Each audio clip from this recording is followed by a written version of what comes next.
necessarily wrong with it. Like, that's why I'm confused why, like, the masculinity in and of itself is what's toxic. Yeah. Rather than just trying to, like, I guess, allow both sides to be able to experience both. Can you name a positive characteristic of masculinity? Not how you present, but I mean how you think a characteristic that you would attribute, the way that somebody acts commonly, the way that most men act, something that most men do. Can you? The way that I would attribute, I wouldn't say there's necessarily any like characteristic that's inherent to men that women don't naturally name a behavior though that men do more than women, right? That we would say like, yeah, men do that, and it's actually a positive.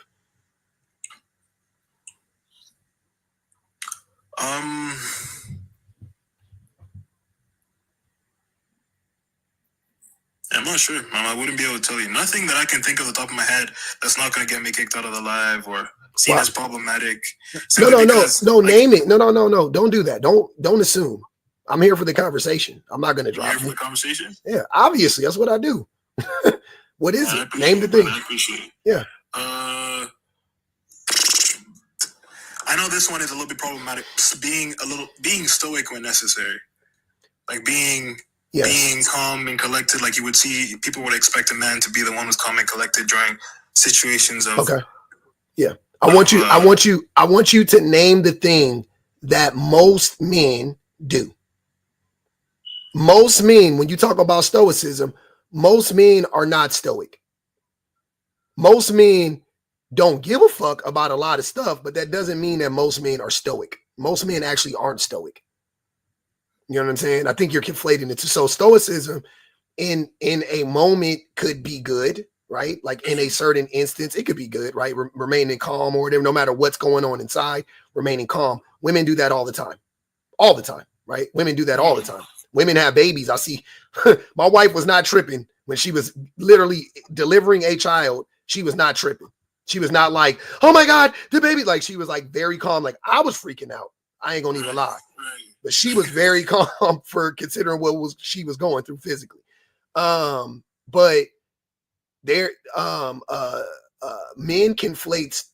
Oftentimes, what ends up happening is stoicism in men shows up as indifference. Like men just like don't give a fuck about stuff that they should care about, and then they mask how they really feel about things, and they use stoicism as the excuse for it, right? Like they could be going through stuff and then, not actually wanting to be seen as vulnerable, which is seen as a weakness in the cult of man. They don't want to be seen as vulnerable. So they won't actually, allow people in or show their emotions in the moment, right? Or during that time, right? Trying to be stoic, AKA suppress what they really feel. And they end up just they just end up exploding later. It's not like they actually, like it helps them ever. You just end up exploding later on because you suppress it. And where does it go? It's not like men suppress the feelings and then process them later, right? They just hold it down until it bubbles up. And then they end up, pew-pewing up a school or a bus or, unaliving a bunch of women or abusing children or something like that. It comes out in some negative way, right? Or you end up being Mark Zuckerberg, or you end up being Elon Musk, or you end up being Donald Trump, or you end up being fucking Nick Fuentes, right? Because you've been rejected your whole life. You weren't cool enough and you weren't accepted or whatever the case may be. Right? So I wouldn't say stoicism. And here's the thing. Stoicism isn't a good or a bad thing. Right? Like in and of itself, is stoicism good or bad? It's just a philosophy. Like yeah, it's really exactly. Yeah. It's not good or bad, right? So you still haven't named. So name me something that actually is applicable to most men. Name a characteristic that we can say that most men exhibit in body, right? That's a positive characteristic or behavior. Yeah, just because I got an anime profile picture doesn't mean anything. I really can't. I'm gonna be honest with you. I dead can't. Like even while you were talking, I was still trying to think of others while also listening, of course. And I honestly, fortunately, I can't. Yeah, I don't know, man. This is gonna make me think about masculinity is all toxic. At first, I came up here and I'm like, what? But then you explain not like how you present yourself more so about how like the traits all men exhibit. So not all, like obviously this isn't about all, but most, men. and something that men do overwhelmingly more than women, right? Or whatever the case may be. That's the, that's what I'm looking for. I have a question though. Yeah, go ahead, brother. How about the opposite? Like, would you say like femininity is like toxic, or is it like not toxic? What's your stance on like the concept? No, I don't think femininity. Okay, I'll give you the same thing. Don't put me on the spot. No. I'll give you I'll put you on the spot. I'll reverse it though. I'll flip it for you. Name something negative that we can attribute to most women. Name a negative behavior that most women exhibit that we can attribute to. I mean that would be considered negative. Name a behavior that we can attribute to most women that will be considered negative. Not you, Greedy. I want him to answer. Yeah, that was accidental. Gossiping. A lot of ladies gossip. That's what we considered. At least a lot of ladies, they do gossip a lot. Yeah. So do you know what gossiping is? Do you know the history of it? The word? I do not know. Can you educate me like really quickly? Yeah. So gossiping is, men have put a negative connotation on it, but pretty much gossiping is just women sharing information amongst each other. It's not bad or good. Once again, I guess you can consider it like Stoicism. It's not bad or good. It could be bad, right? It could be bad. It could turn out to be bad, but most of the time when women gossip, what men would consider to be bad, or it's just women sharing information with one another. Mainly about men. They're like talking about their men or what men do or how men treat them or how they're treated in the world, things of that nature, right? But men like to act like, oh, gossiping is like the worst thing ever. Literally, there are countries like in Afghanistan right now, since the Taliban took over, they don't want women to talk to each other at all. Like historically, like women, like, the history, like why women don't have pockets in their, you know what I'm saying? Like men have tried to stop women from sharing information and from, being able to protect themselves and defend themselves for a long time. Right. So no, it wouldn't be, I don't think that would be something negative in and of itself. Greedy said something about Stoicism not being positive or negative. I brought you up here. I wanted you to explain how when I explained how men actually practice Stoicism is usually negative. I think there's a difference between Stoicism and indifference, which you also stated yourself. And that Stoicism, I think that when you say masculinity is all toxic, that doesn't make sense. I think it's neutral, and that is just an energy. It depends on how you interact with it. That's not what masculinity is, though. Masculinity isn't an energy. I'm not asking you for your perception of what masculinity is. I'm saying the literal definition of it are behaviors or, things that men that you could typically apply to me, that you typically can apply to men, right? Okay, cool. It's not an energy. That's some bullshit. I don't believe in that concept. It's more of a general colloquial term. Yeah, it's too general. It's too vague. That's what I'm saying. It's hard for us to have the conversation when we use words like energy. That's what I'm saying. It's already hard in a way, right? So let's not make it more difficult and convoluted by saying stuff like masculinity is an energy. It's not. It's a practice. In a sense, it is. It's not. It's a practice. You don't think practices take energy? This is, now you're getting what you just want to be right. It's okay. I disagree with it being an energy. I know. I'm telling you, I've already moved on past the energy thing. I told you why I don't think it adds anything to this conversation. So let's try to avoid using that word because it doesn't help me understand it any better. It just makes it more confusing, right? Because now I have to ask you, what does energy mean? And then how is it, it's just weird. It's just going to come back down to, how do men act? That's all I want to know. That's all this conversation is about. I said Stoicism leads to men being indifferent about things that they should actually care about, right? And that is what Stoicism ends up doing in men. We use it as a way to mask and suppress. Generally, not like in the most critical time. You know what I'm saying? Like, I'll be fine if it was like, hey, shit is going down. Men need to remain calm. People need to remain calm. We need a man or a person to remain stoic. Fine. If that was the only time or the vast majority of the time when we used it, I would say, yes, Stoicism is good when men use it. But generally, men don't use Stoicism in that way. We use Stoicism in our day-to-day life. We don't care about anything. You know what I mean? Like, that's what I'm saying. So it ends up being bad. I don't think there's an issue with using Stoicism in your day-to-day life because life happens to us every day. We'll start there. What does that mean? What do you mean life happens to us every day? I got a question real quick after that. Okay. What does that mean? Every day when you wake up, life is happening to you. Like you're constantly living in experience unless you like die. That's what I mean.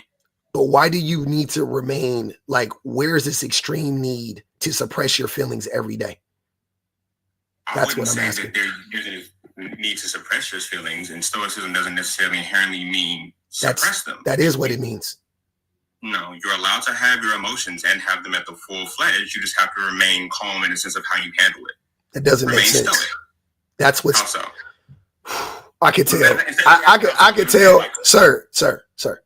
Before we have this discussion, this is what I ask you to do. I beg of you to look up these definitions because I'm not having them in from this. Like, I actually know what the words mean. I promise you. I've had this discussion many a times. I've looked it up many a times. What you're saying, what I said is actually what Stoicism is. That's what I'm saying. I'm just paraphrasing, right? It is pretty much the suppression of your feelings. You can't have your full feelings without, you know what I mean? It doesn't make any sense. That's what I'm saying. You're supposed to, on the surface, it's about presenting a certain way, right? You're right. On the inside, you can feel however you want to feel. You're right. You could be angry as you want to be, but you can't exhibit said anger. You have to remain calm.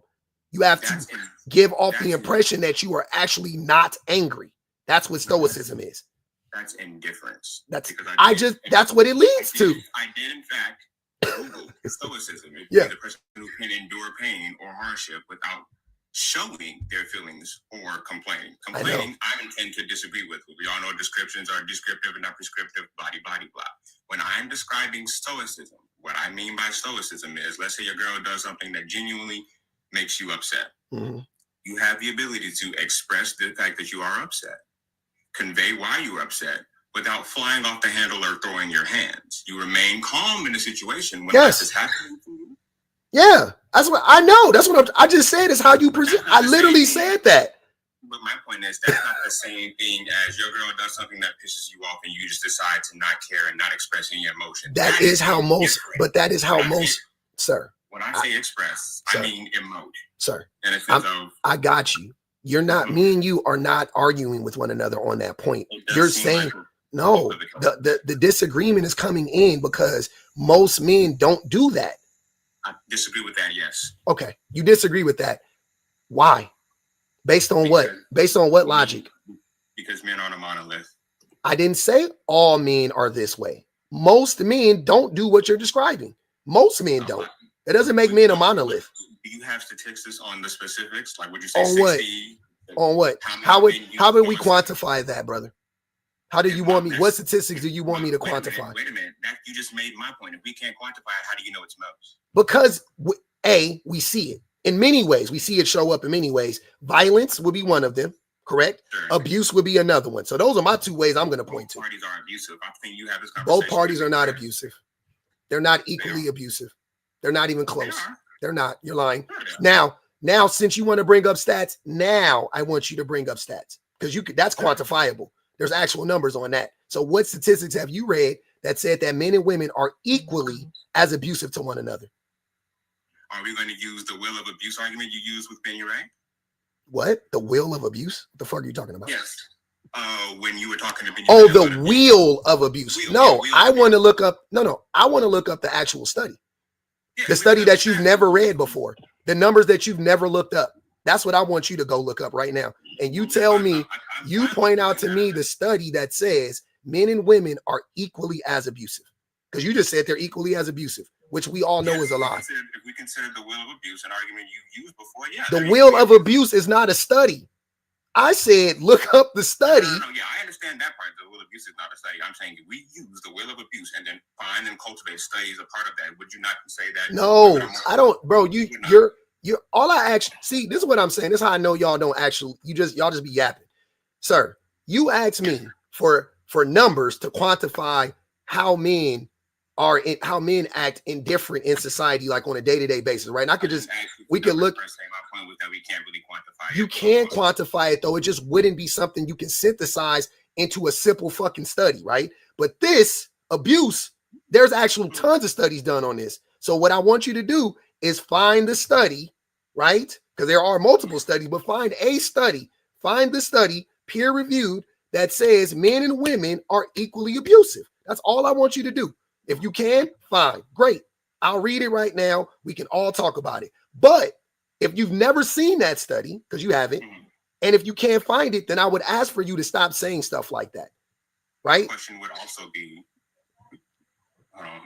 listen to somebody that was eavesdropping somebody in the background. My question would also be, do you put under consideration data skewing? So in a sense, the numbers for assaulted women are probably higher, but there are a lot of women who don't come forward. Would you consider that a valid statement?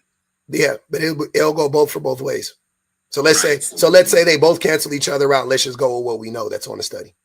That's what I'm saying. But sure. And again, I'm not. When I'm saying things a certain way, it kind of feels like you think I'm saying it in the sense of contest. It's not what's going on here. I am genuinely just having a conversation. Like if you say what you just said about it will go either way and it kind of cancels out. How do we differentiate? Because when we're talking about difference, we don't have hard stats on that. How do we differentiate when we can cancel it out? You can do it with logic, but you also can do that with studies too, because they have studies on where they guesstimate like the unknown, right? Based on like they take multiple data points and then they say like, oh well, we estimate it's like this. And again, I'm not trying to interrupt, but that doesn't make sense to me either. Just like somebody else said in the comment, they tagged me. They said, "Greedy, you see it in the world." My point is, again, the same thing I was saying with the women's stats. If a man is like, "I am being financially abused. I am being emotionally abused." Okay, hold on, wait. I love that. Let's start with financial abuse real quick. Just a super easy one. Okay, so who is most likely to be the breadwinner in the family, the man or the woman? The man. Okay. Yeah, the male. Okay.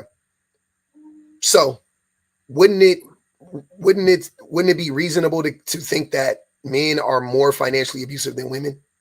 Not necessarily, and here's why I say that. You could be abusive in different ways, power and access. So men tend to be financially abusive in access. What do you mean by taking? Power is access is power. So what are you talking about? In a sense, yeah, but I more so consider power more so the ability more than access. You do get access with power, absolutely. But okay, so let me just explain. Okay. Men are usually financially abusive when it comes to power. I have the money, I control what we spend, etc., and so forth. Women are more so abusive financially when it comes to access, when it comes to sticking to traditional gender roles and making men, in a sense, subservient to the provision role, etc., and so forth. You have to do this thing for me because you're the provider, so you blah, blah, blah, blah, blah, blah. Do you not consider that abuse? No. If you're talking about a woman withholding her body, quote unquote, that's not abuse. No. What access are you talking about there? Over beholding, in the sense of you have to do this thing or I'll leave. What thing? It's not something that. What thing? Oh, buy me a Prada bag instead of buying me a standard car. The majority of women are doing that in any relationship. Like, let's be for real. Like, that's what I'm saying. This is just dumb.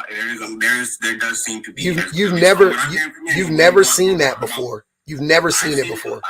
No, you haven't. No, you haven't. How are you trying to tell me my experience? Because y'all be lying. I'm sorry to tell you, y'all be lying. You've never seen it before. I don't think, and you did that with the being rape thing too, and that's why I wanted to kind of pick your brain about this stuff. It seems like everybody's lying, or you don't validate certain stuff when they go. Because y'all be lying. What are you? Sorry, greedy. I'm sorry. I gotta tell you something. I'm sorry to disappoint you, but if you are a liar and I clock the lie, you cannot then try to act like, oh man, it's a you thing, not a me thing. Nigga, you lying. A lot of y'all be lying. Like my guy down here, Rugato or whatever. You know what I like about? Hold on, wait. You know what I like about him? As far as I can tell, thus far, that man hasn't lied. Right? He has had his points of contention. We have had a conversation, but he hasn't lied. He hasn't said anything that flies in the face of logic, understanding, information, history, nothing. Right? You, on the other hand, have said several things that have. Right? Like in the way, and your talking points don't make sense. Your words are wrong. You don't understand the meanings of most of these words. Like it's just, you don't know what we're not having a conversation on the same level though. I'm not understanding. Okay. You say so you have to help me let me tell you what I'm thinking. So the person you're describing, the woman you're describing is so rare. It's so rare that I'm leaving. I only leave the door open because I don't like saying it never happens. You dig what I'm saying? But that woman, hold on, wait. That woman you are describing that is with a fucking working class man that's asking for a Prada bag or whatever the case may be, right? Just an example. I know, and I know. So give me another example than that, because that was a dumb one then. Give me a better one. And it goes past when I say... Give me the real... Hold on. Why did you make up a story if you have a real story? Tell me the real story. Okay, sure. The white boy got some TikTok, so I'll just use my cousin's story. He was with a woman for, I think it was 3 to 4 years, and also just multiple men I hear speak. I don't like putting everybody, but we can use my cousin because he's fine with that shit. But multiple men talk to me because people like coming to me advice, etc., and so forth, where there seems to be an over adherence to the point of ignoring a man's mental, emotional, and psychological waning in needs when it comes to... That doesn't make sense. His emotional waning doesn't make sense. That's not the right word there. What are you talking about? Emotional, his EQ, not his EQ, because that's something you build up. It doesn't really go down. His emotional capacity has lowered. His mental capacity, in the sense of bandwidth, ability to deal with shit emotionally, ability to deal with shit mentally, ability to deal with such shit psychologically, starts waning when it comes to the adherence to traditional gender roles and how the man has to be the protector and the provider. And but give me the example. What happened specifically? What happened?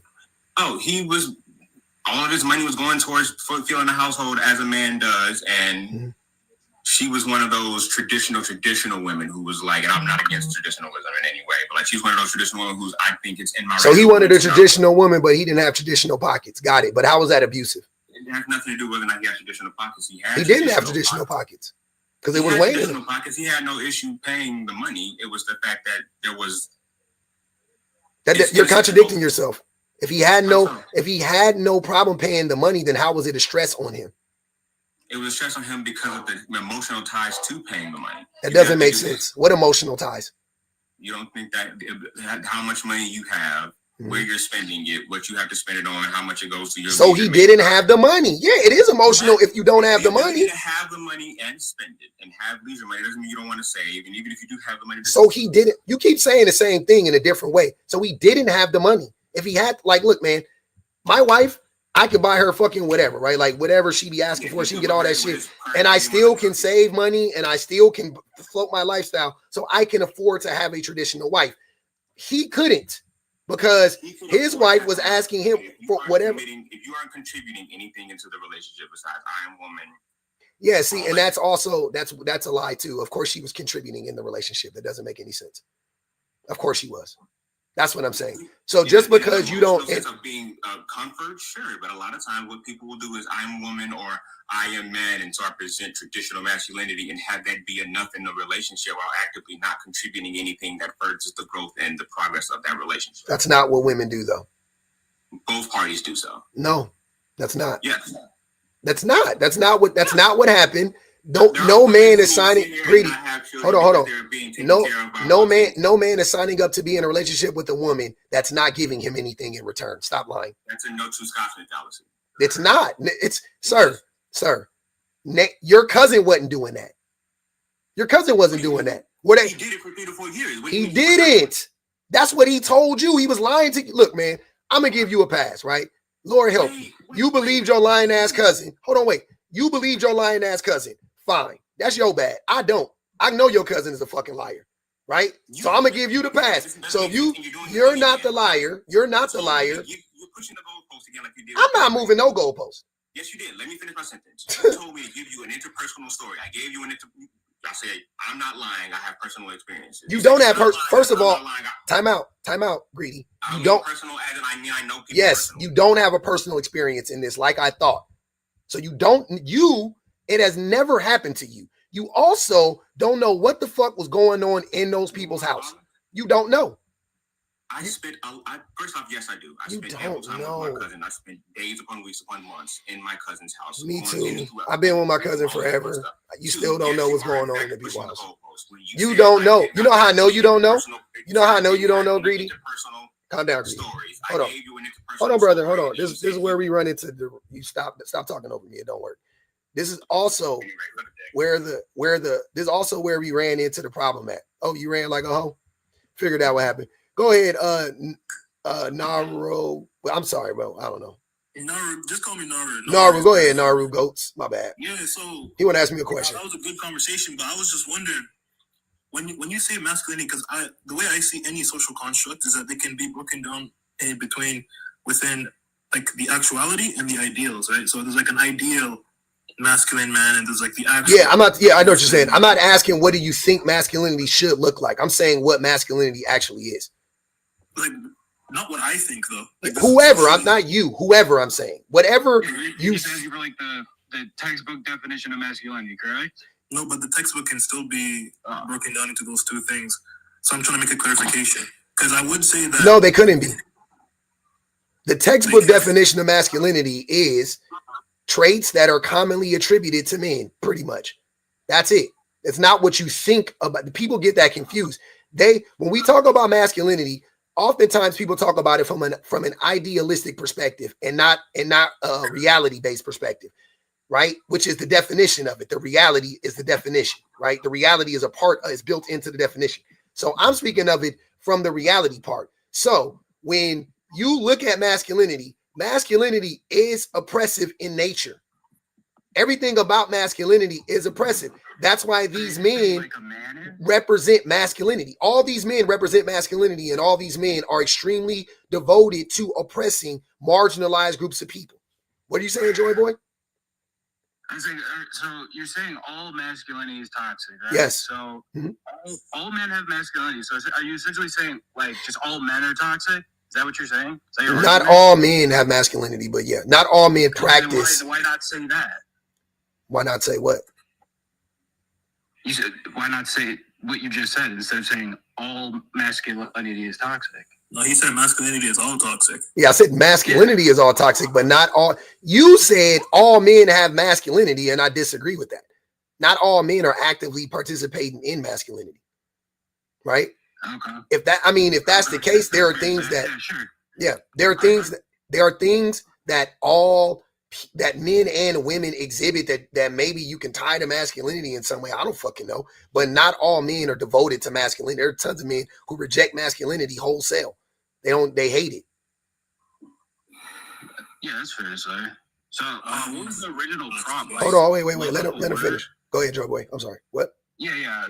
Because I think you told him to like look up a word for masculinity, and you said like give it like what was the original prompt? I forgot. Like this is the original prompt. No, I know this is the original prompt, but you told him to like give you a word. You know what I'm saying or no? I told him. Oh, I asked Naru to give me an example. Like give me a positive characteristic or something that most people would consider to be good that we can find in most men. Okay, find for most men or in the word masculinity? No, it would be so all things, you know what I'm saying, that behaviors are human traits, right? Like any human is capable of it. You dig what I'm saying? But name the thing that most men do, right?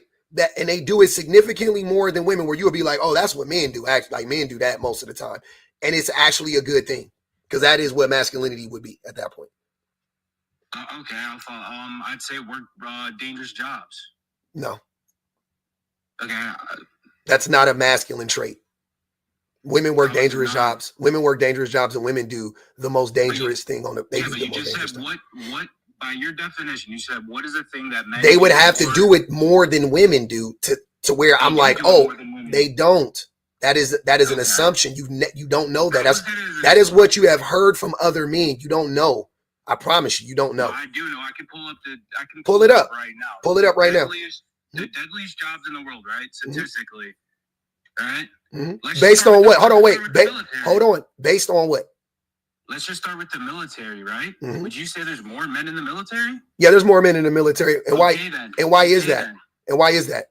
Bro, why is that? We'll go through this slowly. So no, I don't need to go through it slowly. I've done this a bunch of times. Why is that? Right. Why are more men in the military than women? Why do you think that is? Because of because of the dangers of it. No, when were women allowed in the military? Yeah, but it doesn't change. No, Joy, answer the fucking Question. Don't pivot. Answer the question. If you don't answer the question, that is literally the definition of a pivot. I'm asking you a question. Answer it before you move on to anything else. Don't excuse it. Don't say but. I don't give a fuck about that. Why? When were women allowed in the military and allowed to fight? Was it like the first officers in like the 1920s? No, I could be mistaken. Yeah, you're mistaken. Not World War I, not World War II. Women were not fighting in World War II. In World War II, they weren't fighting in Nam either. So what year then? The 70s, 80s maybe. I don't know the exact year. I know women were fighting in Nam. It says 1907. Loretta Walsh became the first official enlisted woman. So you don't know what you're talking. That's not about. what I. Hold on, wait. Women were enlisted, but they were nurses. They never were in active combat. That's not what you asked. I just fucking said. So you were reading when I was talking, right? You said, when did women enlist in the military? That's not what I said. That's not what I asked you. That's not what I asked you. I never used the word enlist. It's not what I asked you. So I'll ask it again, and I'll be more specific so that you can understand what I'm saying, because this is a huge reason why women aren't in the military. A huge reason. Well, there's a ton of reasons why women aren't in the military, but one major reason is they weren't allowed in the military, right? For a long time. And then when they were allowed, they were relegated to only specific roles where they weren't paid the same as men were. Then you fast forward to now, yes, they're allowed in the military. They can fight on the front lines next to their men, but in the military, they are assaulted, they are oppressed, they are abused, so they don't want to do it. That's what I'm saying. So when you say this is not a masculine thing, what would be masculine would be all the things that happen in the military to women. That would be masculine. The SA, the assaults, yep, that's masculine. The abuse, that's masculine. The way that they pass up women and for promotions, like when female generals, never seen it, right? Like the way women get passed up for all of these roles, yeah. That's why women don't want to be in the military. It's not because they can't, and it's not a manly thing. It would have to be something that men do. I won't say naturally, but it would have to be something where if all things were equal, like anybody would do it, right? Like, you know what I'm saying? Whoever, you would have that, it would have to be like all things are equal, right? But it's not equal. The military isn't equal. It's very oppressive. And every job on that list is going to follow the same trend, I guarantee you. Every job, construction, police, firefight, like it don't matter. It's going to be the same thing. Yep, they locked women out for 300 years. They finally let them in. Once the women got in, they abused them. They neglected them. They SA'd them. They harassed them over and over and over again. They don't pay them enough. They lock them out of higher position. Like same thing over and over and over again. And you know how I know that? A, because I looked it up. But B, because it's very similar to what happens to black people. And I guarantee you that if you look up all of those dangerous jobs and you look up the percentage of black people or non-white men that work those jobs, it'll look very similar to women. It'll be like really, really. It'd be like, well, damn, women are like extremely underrepresented in these fields. It must mean it's a manly job. And then you go, well, wait, so does that mean that white men are inherently manlier than black men, or they're more masculine than black men? That can't be. Basically, especially not based on the way the media portrays black men. We're the most hyper masculine men on the face of the planet. In the media, we're way more masculine in the media than white men, right? But somehow, some way, we're not working these quote unquote traditionally masculine jobs. I wonder why. I guess we're not that masculine. Or could it be racism and sexism? There's just a lot to unpack there. Like, you go on these ramblings, I've noticed, and you just say things that make a lot of sense, and you can't keep up because you're fucking stupid as fuck. No, I can't keep up. You can't keep up because you're dumb as fuck, and then you deflect, and okay. No, don't let him do that. He wanted to devolve the conversation because he didn't have a response to what you said. I know. And instead of just saying, like, actually, yeah, I never thought about it like that. That's a very smart way to look at it. You want to devolve the conversation. If I'm going to be honest. Hold on, I wasn't done. I don't know if she was literally talking. But yeah, you're devolving the conversation into insulting and arguing back and forth because you didn't have a response to what he said. That's your ego kicking in because you didn't even take 1 second to even process it. As soon as he stopped talking, you immediately went to, oh, you ramble a bunch of stuff. Like, You sound like a 5-year-old who just got bested in an argument. I'm taking my ball and going home. Like, get the fuck out of here, bro. You could refute what I'm saying. That's fair. I'm open to that. What point do you want to contend with? What point are you having a hard time processing or accepting? I did. How did I deflect? That's what I'm saying. You don't have to type it in the comments. Unmute. How did I deflect? Sorry, I was just respecting the live and everything. You're good. Yeah. How did I deflect? Yeah, because we were talking about the military, right? And you and there's just so much we went about. This is you're deflecting right now. I asked you straight up, how did I deflect? Yeah. So be specific. Tell me how I deflected specifically. Yeah, because the military, when women were in the military. We're not just talking about the military. Hold on. See, that's what I'm saying. I get going and then you just. I know, but I want to be clear before you go on a long tangent about something that's wrong. Be right from the beginning. We're not just talking about the military. The military was just one example. That's true when you said, but when I said, I'm a little like, oh, he's losing it right now. You know what I'm saying? When I try, like, bro, I want to get it right. Like, oh, you're cutting him off. But when you do it, like, I don't understand. I don't lie and I don't deflect. That's the what do you want me to do? You want me, God? This is what the thing I'm not understanding. Do you really expect me to sit here and listen to you yap and lie for 10 minutes? Or do I want the conversation to be somewhat productive? The only way for us to do that is to stay on track. So let's take it back to the beginning. We weren't just talking about the military. The military was just one of the examples you gave. Yes. Right?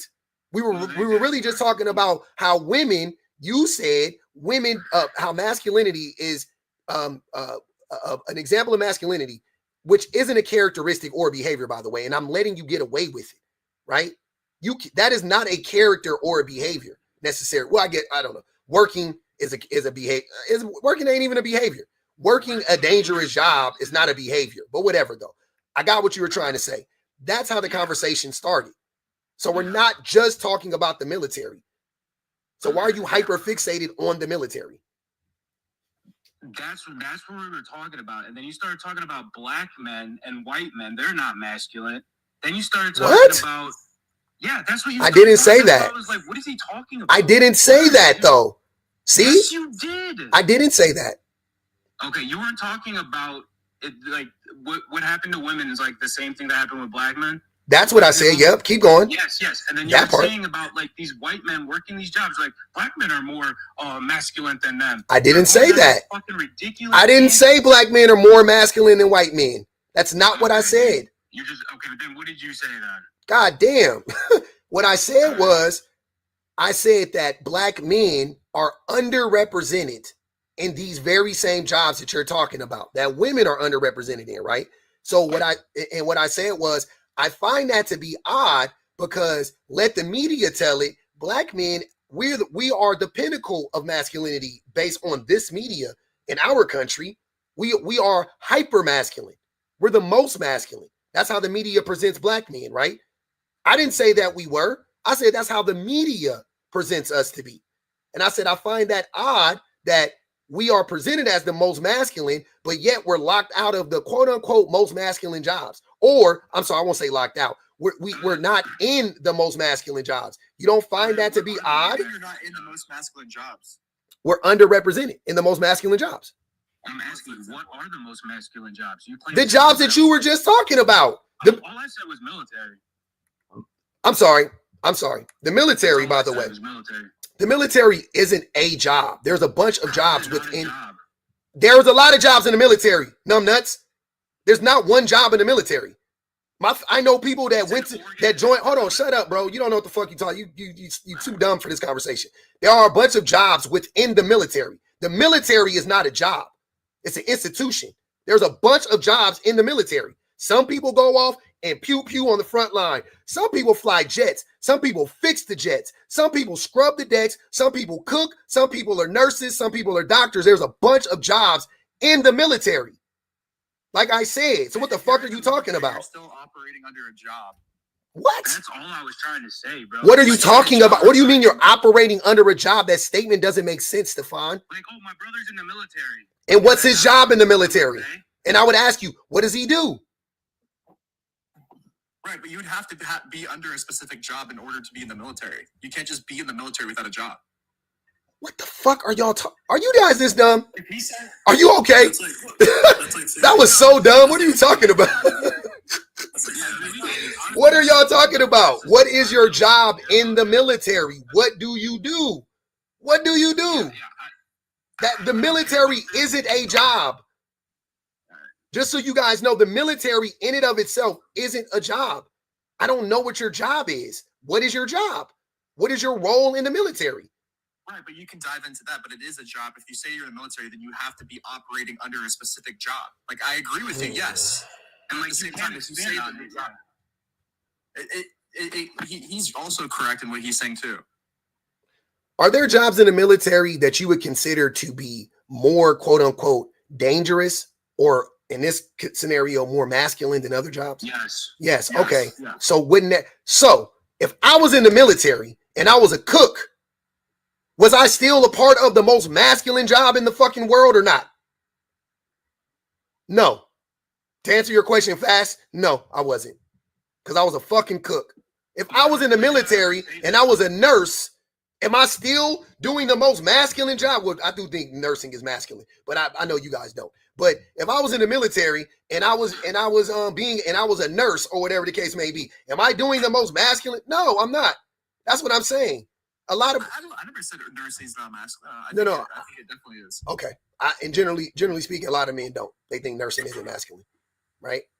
I don't get it though. Like, how are you now using the word masculine as like an ideal rather than an actual? Because what we actually see from how people act, like from how people interact with these sort of jobs, nursing isn't masculine, but you're using the term masculine now as like an ideal.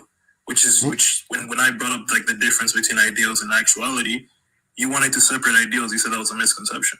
I'm saying that the characteristics that in nursing, that like being strong, have like lifting stuff, it's a physical job. It's a physically taxing job. That's what I'm saying. Nursing's 100% masculine, like especially during the COVID-19. Like you're sacrificing your own health to help others. That's not masculine. Sacrificing your own health to help others is not. That's not a masculine trait. You just said nurse. You consider nurses to be a masculine. Yes, the physical aspects of it. There's a bunch of. He said nursing is 100% masculine. I disagree. That's what I'm saying. I'm not saying that nursing is all masculine or all feminine. I said it. I didn't say 100. You did. You did. That's why I said I disagree with that. Right? There's a bunch of things in nursing that I would consider to be feminine, like nurturing. Nursing is being nurturing is a big part of being a nurse, and that's not a masculine trait at all. And I think that is fucking pivotal. But when I think about the physical, like the grunt work of nursing, I would consider that to be typically masculine because that's the shit that men do. What aspects of masculinity do you find like super toxic? You said all toxic. Forms of masculinity that aren't. Hold on. Listen before you respond. Everything about masculinity is toxic because the idea of masculinity is rooted in oppression. The whole idea of it is all about, like, genders is all rooted. The whole idea of it is rooted in oppression. None of it is positive. Chivalry is not positive. People keep saying chivalry. It's not. Chivalry is not cool. It's a game. It's like love bombing. It's not.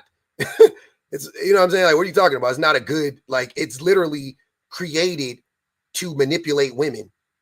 That's why it's just a made up thing. It's not a good thing, right? Would you say a characteristic that falls under masculinity is competition? Competition is terrible. Why is that? Because look at where it gets you. What's better? I'll ask you this. What's better? Let me ask you a question. Wait, Stefan. What's better? Competition or cooperation? What do you think will get people further? You can be cooperative and competitive at the same time. No, you don't need to be. Let me ask you a question. You didn't answer my question though, Stefan. I answered your question directly. Answer mine. Which one would get you further? Which one would get you further? Cooperating or competing? Both. Literally both. Answer. No, it wouldn't be both. Yes. That's not true. It's cooperation. It's a true statement. It's not a true statement. Based on what? Based on what? Name the historical context in which competition has propelled society, and cooperation wouldn't have done like, here's what I'm saying. You think about America flying to the moon because they wanted to get there before Russia, right? What if America and Russia work together? You think we hold on? Do you think we would be on the moon, or would we be on fucking Mars living already? You see what I'm saying? Like, if we cooperated, it would go further. What are y'all talking about? Cooperation always trumps competition. I don't know what you guys are talking about. You guys don't know what the hell you're talking about. Same model, and then just add competition and like a little friendly rivalry. Every single time you do that, you would just the cycle would continue, Joy Boy. Based on what? Logic. Okay. God damn. Do y'all not? What the fuck is going on here? What is happening here? Are you guys not? Are you seriously? Go ahead. You can't just scream logic and then. Why do you think they're like mutually exclusive though? Like Stefan, like you just give us a really good example where competition actually thrives. Like the idea where competition is necessary for innovation. Like when who told you that? That's a lie. There's when. Hold on. I want Naruto. Hold on, y'all. I need for my man at the bottom, since he the only one that got some common sense, some form of logic. Tell me how that makes sense. What are you basing that on? When do we need competition? Think about that. Okay, give me an example. What example? Like technology, like AI is a very good example. All these AI companies are all going towards this goal that they have in mind. And anytime one AI company goes really further, it motivates the other companies to also push. When the other companies are pushing, this information that the other companies are providing to other AI companies. First of all, I'm already bored. This is vague. Let me answer your question. Hold on, wait. First of all, that's vague. Second of all, that's not it because you don't even understand what they're doing. So you would have to explain it to. Hey, you guys, please hold on, you guys. Hold on. Please stop talking while I promise you. I don't like yelling over y'all. Stop talking while I'm talking. But look, what I'm saying is, brother, I need to know, what the fuck are you talking about? What exactly can you connect directly to? Oh, they're competing, and then when they started competing, the product became better, or whatever the case may be. You wouldn't, with your AI example, you wouldn't be able to show me that, right? Because I don't think you understand what they're doing, right? But what I'm saying is, but wait. So my question to that would be this: what if the AI companies stopped competing with one another and shared their information? Do you not think that would get them further than competing against one another? But they do. At the same time, they do. They don't share. They don't, brother. They don't though. Yes, they don't. They hold it. They don't share their algorithms. Sir, come on, bro. Let me try to make it. I'll help you out with. I'm not saying. Hold on, wait. And by the way, I'm not saying they don't share anything, brother. That's not what I'm saying. I'm saying though, they are not cooperative. Like overall, they're not. Of course they hold certain things. Of course they patent stuff. How else would they get paid? What are you talking about? Of course they don't share everything. That's what I'm saying. Imagine if they were 100% transparent. You had the best scientists, the best engineers from Google working with the best engineers from Oracle, and they were coming to get like, what are you talking about? You're saying that wouldn't propel us way past competition? Let me actually help you out. Go ahead, Stefan. Hold on. Let Stefan go. Go ahead, Stefan. All right, go ahead. What I would say is your argument, like what you're advocating for, is actually the downfall of humanity. And what I mean by that is I think it's completely crucial for people to be competitive because it's crucial for your mental health. That's why if you ever join a jiu-jitsu class or something like that, these MMA guys who can literally are like natural born, I can't say the killer or whatever, but like whatever. They are the most humble people who are super nice and genuine, and it's because any form of struggle that you have to go through, any form of competition makes you into a better person. I would say that those people are like some of the most nicest, humble people. What have you had to struggle with in your life, Stefan? Weak men. What have you had to struggle with, Stefan? What struggles have you gone through in your personal life?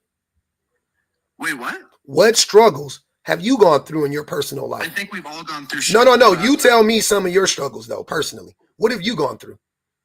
How was your childhood? What was it like? I'm saying that competition's crucial. No.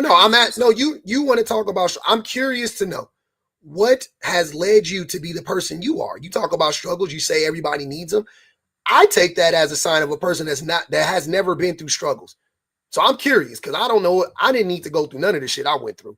I'm saying like something like picking up something, a hobby, something you can get really good. No, I know, but be specific though. I want you to tell me. You don't have to get too. You don't need to get too specific. I just want to know, what have you gone through, generally speaking, that you feel like has made you a better person for it? What abuse have you suffered? What I'd say adversity.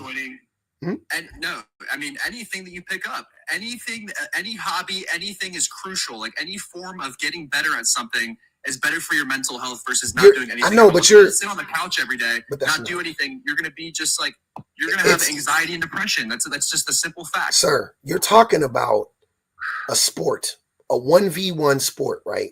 I get that. That is not life. That is not how what we're talking about. These are That's two a form of competition. You're that competing. I understand, brother. I get it. Even in sports, though, right? For an example, a team sport, would it be better to have one good dude on the team and even don't matter? Would you rather be on the team with 5 good dudes that aren't in a basketball team that don't know how to fucking play the game though? Like together, they don't know. They really don't. They got the talent, but they don't know how to play the game. Versus 5 decent dudes, but they know how to play the game, and they cooperate with one another, and they listen to one another, and they talk on defense, and they talk on offense. Who do you think would actually win that game? Any team, you want to be the best at your position in order to be in the NFL and be like the best of the best. So therefore, yes, you are trying to be the best. Have you ever played sports? Cooperation is needed. Have you ever played sports? Yes. Okay. When you played sports, what teams were you on? Like I was on a ton of teams, right? Where I was on teams where I was the best player. I was on teams where I was the second best player. In BJJ tournaments, jiu-jitsu. That's not a team. That's just you. Single, right? I'll box. That's different. Yeah, football, yeah, okay. Football, right? Play football. Ton of football. It's 10 other players on the field with you, right? On your team at any given time. Everybody needs to function together. When you're on offense, the offensive line needs to block, the running back needs to block, the receivers need to block, the quarterback needs to have the right timing. Like right? And the more in sync everybody is, the better the team plays, right? Correct. Okay, yes. So it's not about competition. Competing against other teams. I know, but it's crucial. I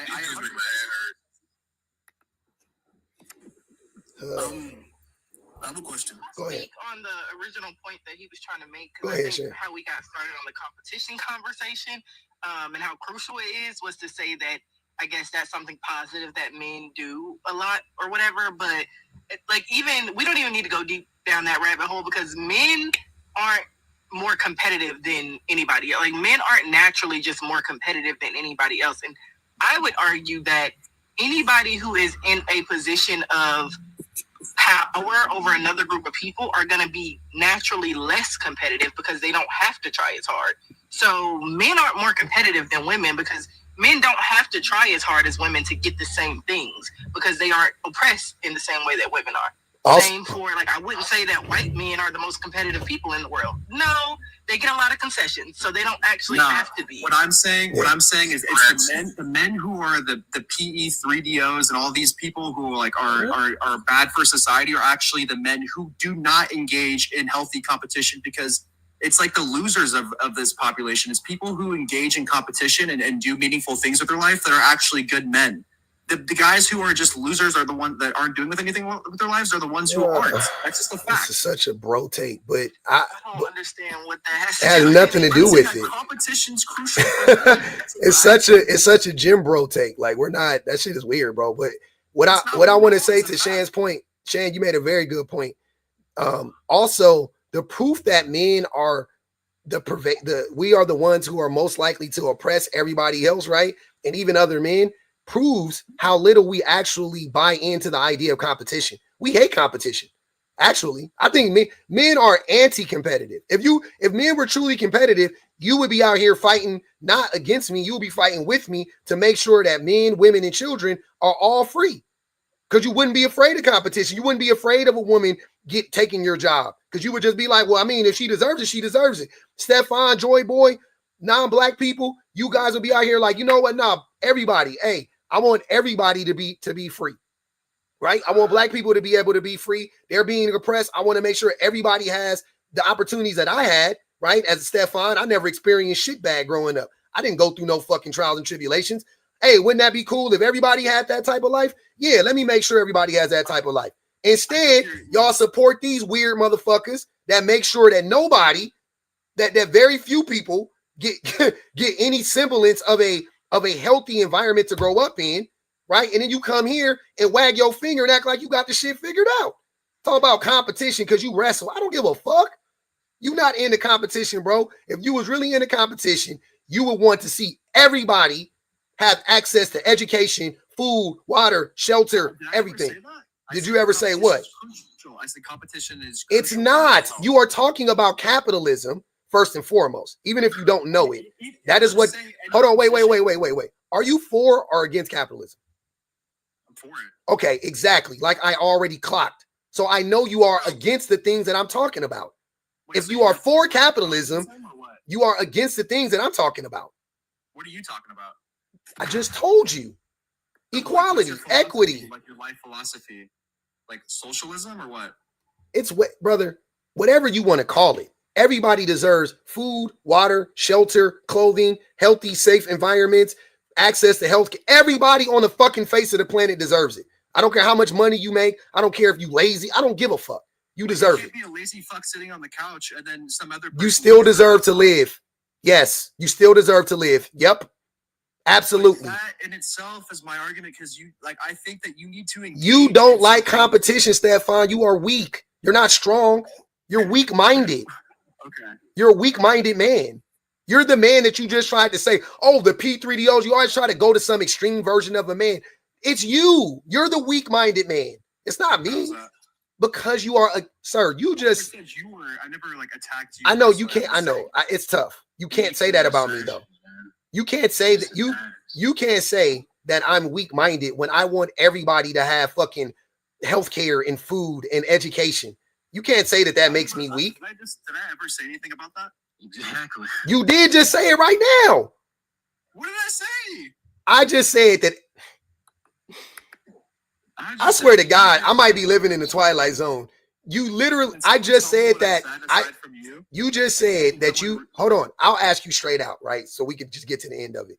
Do you think that everybody on the planet deserves food, water, shelter, education, so on and so forth? I'm pretty sure. Yes or no, Stefan? No, he doesn't. Yes or no? Yeah. You do? Yeah. Even if they're a lazy fuck, like you were saying earlier? What does that have to do with? I'm asking you. I just want to make sure I'm clear so I can understand. Even if they're a lazy fuck. Well, regarding socialism is where I disagree with you. Then what are you talking? Stop putting a name on it. You don't even know what socialism is. No, I'm saying That's why I don't like putting names on this stuff, because I know in America the branding of such phrases like socialism, communism, capitalism, people have visceral reactions to those words because Americans are extremely undereducated and uneducated. You don't know what socialism is. So I'm not using that word. I'm just talking about the tenets, I guess, of socialism one by one. You want to call it socialism? Fine. I don't give a fuck what you call it. Is your philosophy everybody, let's just say you're working for a company, right? Everybody gets paid equally. It's equal share of wealth. So even if someone... No. My ideal is money doesn't exist, but that's a whole different thing. But yeah, I would take everybody gets paid the same amount. Yeah, why not? No matter how hard you work at what you do. Let's say you're really good at what you do and somebody else doesn't really work at all. They're just lazy at what they do. Yeah, why would I care? Why do I care? What does that have to do with me? I completely disagree. I know you do. That's what I've been trying to tell you. Jesus Christ. Go ahead, the real whatever. I don't know your name is. Go ahead. You just know me as Jay. All right. So I just want, because I did kind of get in here not too long ago, so I just want to kind of got some of your standpoint, but I just want clarification of your standpoint. So your whole thing is get rid of currency, get rid of everything and no, I'm talking about this. I don't want to start having a discussion about communism. Once again, you guys don't know communism, you don't know how any of these systems actually function. So I would prefer to not discuss it. I do. No, you don't. I get all right, go ahead. Let's go. Let's have it. All right, let's have it. Go ahead. I'm listening. Let's have it. Where do you want to start? I don't know. You want to talk about it. Listen. This is your live, so I'm trying to get your premise. So I'm not trying to, assume anything. Okay. Just go. You want to start it. You're asking me. Finish asking the question. Go ahead. No, I didn't start it. I'm going off of what you're saying to these other people. So I'm just trying to get in the conversation. Yeah, I believe that everybody deserves food, water, shelter, education, healthcare, basic human rights. Yeah. And you're saying that currency shouldn't exist, right? So yeah, that'd be another part of it. I'm just trying to understand your premise of where's all this come from? Because if we have exactly, it comes from it comes from communism, and that's how I know you don't know what the fuck you're talking about. You ask me where does it come from? It comes from communism. That's the idea behind that is a tenet of communism. Okay, I'm not assuming anything. I don't know what you're talking about. Why are you asking me where is it coming from? I told you. These are your words. All words, right, sir. Yeah. I'm using your own words. You got it, brother. I gotta go let my cool.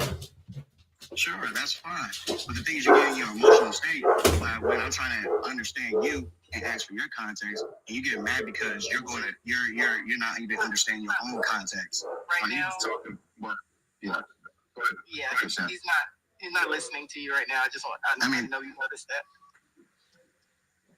Yeah, the conversation. A lot of the reason why y'all run into issues with these conversations is because of the fact that you can't ever just come up and state what your point is. You try to pick apart somebody else's point. And honestly, it's much easier to be like, hey, this is my stance. This is why I believe what I believe. And this is where I got that information from, as opposed to trying to pick apart somebody else's argument. I agree with that. I do agree with that. It's much, much easier that way. I wanted to go back to something that was said earlier, though, about competition. And capitalism fuels competition on purpose because it's meant to pit people against each other. It's meant to take people who have similar ideas, pit them against each other, and then we're supposed to be choosing who has the best idea, except we're not ever actually choosing who has the best idea. We're using a social hierarchy to grade what the best idea is. So if you have a overqualified Black woman, in this case, using an example, if you have an overqualified Black woman competing against an underqualified white man, social hierarchy says that that white man will be able to win that quote unquote competition because his proximity to whiteness and maleness is much higher than hers, and therefore he is the winner. He is the innovator. He is the one that has the grand idea. And especially using AI as a form of an example, AI is quite literally destroying the planet much faster than many other different types of technology, much faster than just about any other industry. AI is taking water and resources away from people at an exponentially fast, very, very quickly. And when we talk about competition and what capitalism creates, I think that it's a prime example of how capitalism exploits, because it takes freshwater resources from people who even live within the neighborhood that has access to that fresh water without any form of a company. Now that company can go into those communities, they can siphon out the water from the people who benefit from it the most, privatize it, and then sell it back to us and tell us that it's not right when we know that you need water to survive. So AI is a prime example of how capitalism is pitting people against each other and destroying the planet. But it's a horrible, horrible example of how competition is good and healthy for us, because it literally is unaliving people. And also, after AI takes all the jobs, they don't these fuckers, after they take these fuckers right here, this dude don't create shit, this fucking idiot. But after they take all the jobs and give them to the AI and the robots or whatever the fuck they do, they don't compensate any of the workers who built up the company. They don't retrain them. They don't, put them say oh, well, since we are getting rid of your position, we're going to repurpose you and give you a job here, or we're going to give you some training, or we're going to give you, you earned the company, $5 million while you were here. We're going to give you 1.5 of that, right? Because, we took your job away, and there you go, and have a nice, they don't do that. They just literally just say, oh, well, your job got phased out. Get the fuck out of here, right? And they do that on every single level, as if the people who work in McDonald's aren't the motherfuckers that actually built McDonald's. The people you see, the people we like to shit on that take our food and we be like, oh, you work at McDonald's, whack Arnold's, and we clown them. They are actually the people who built McDonald's. Like that's like those are the people that actually built McDonald's. And they'll just shut down a McDonald's. They'll close 300 McDonald's across the country. They'll fucking downsize it. They'll put robots in there. They'll do whatever the fuck they got to do. And they won't give those people a dime on the way out. Nothing. No other option. Just get by. Not even a pizza party. Like nothing. That is capitalism, right? Because that is what you literally in capitalism, just so you guys know. If you are a CEO of a company, your job is to increase the profits of the company. If you don't increase the profits, you could literally be charged with a crime. They could take you, like if there's like a board or the investors, if they find out you're not actively trying to increase, they could literally charge you with a fucking crime. So it puts this enormous amount of pressure on you to do whatever you need to do, i.e., cutting people's jobs, taking people's careers, taking money out of babies' mouths and whatnot. They don't give a fuck. Unaliving people, fucking up the water supply, fucking up the air, fucking up the food. Like, it doesn't matter. Using child labor, using slave labor in prison, it doesn't matter. It doesn't matter. So anybody, any working class person, by the way, because none of you fuckers will ever be capitalists, and you aren't capitalists now. You will, I'll repeat that for you. None of you men up here talking, yapping about capitalism will ever be a capitalist, and you aren't one now, and you're not even close. You're not even on the path to be one. But you're defending that system that is exploiting everybody up here and all of your ancestors and all of my ancestors. Mine worse than yours, but yeah, still, right? You don't know about any of these systems. You just don't understand. That's all I was trying to tell you from the beginning. It's not, I say it, I'm an asshole how I say it, but I mean it with love. Like, you just don't know. It's okay, right? Like, you just, it's fine. But I don't want to have that conversation with you guys. Let's talk about masculinity. I don't think you guys understand masculinity either, but this is way easier to understand than capitalism, communism, socialism, any of these fucking economic and political systems. Y'all barely know the definition of masculinity and stoicism. Like, what are we talking about? Come on, let's get back to it. Let's get back on topic. Yeah, so the prompt for masculinity, the men work more deadlier jobs. Mm-hmm. We were talking about that before the competition thing. I got the numbers pulled up. Mm-hmm. What trait is that? What characteristic is that? Exactly. How would you? What would you call that? Yeah, you asked me at the time something that men do, right, or masculine men do. A behavior. Like, a behavior. Working deadly jobs, right? So, is that am I tripping? Is that a behavior? Well, you didn't state a behavior, and you're like, I did. I've said it like 1,000 times. I've literally said the same thing like 1,000 times. A characteristic or a behavior. So what is that behavior or characteristic? That's what I'm asking you. What would you call that? That's what I'm asking you. Are you saying men are more brave than women? You see what I'm saying? Because they work deadlier jobs? Is that what you're saying? No, I'm saying that we do the jobs that nobody. I got you, but how do you? But it has to be. It's proven. Whatever you want, you can call it whatever. But you have to call it something for it to be considered masculine. That's what I'm saying. You would have to call it something. Well, if all men do it, right, or the majority of men do it and women don't, right? The majority of men don't do it. The majority of men don't do it, though. The majority of men don't work deadly jobs, brother. Bro, how is that not masculine? The majority of men don't work deadly jobs. The majority of men, again, don't work deadly jobs. The majority of men don't work deadly jobs. So that in and of itself is already disqualifying it. But I'm asking you, what does it look like? What is the actual word? That's all I'm asking you. How would you define it? If you can't define it, then it's not masculine.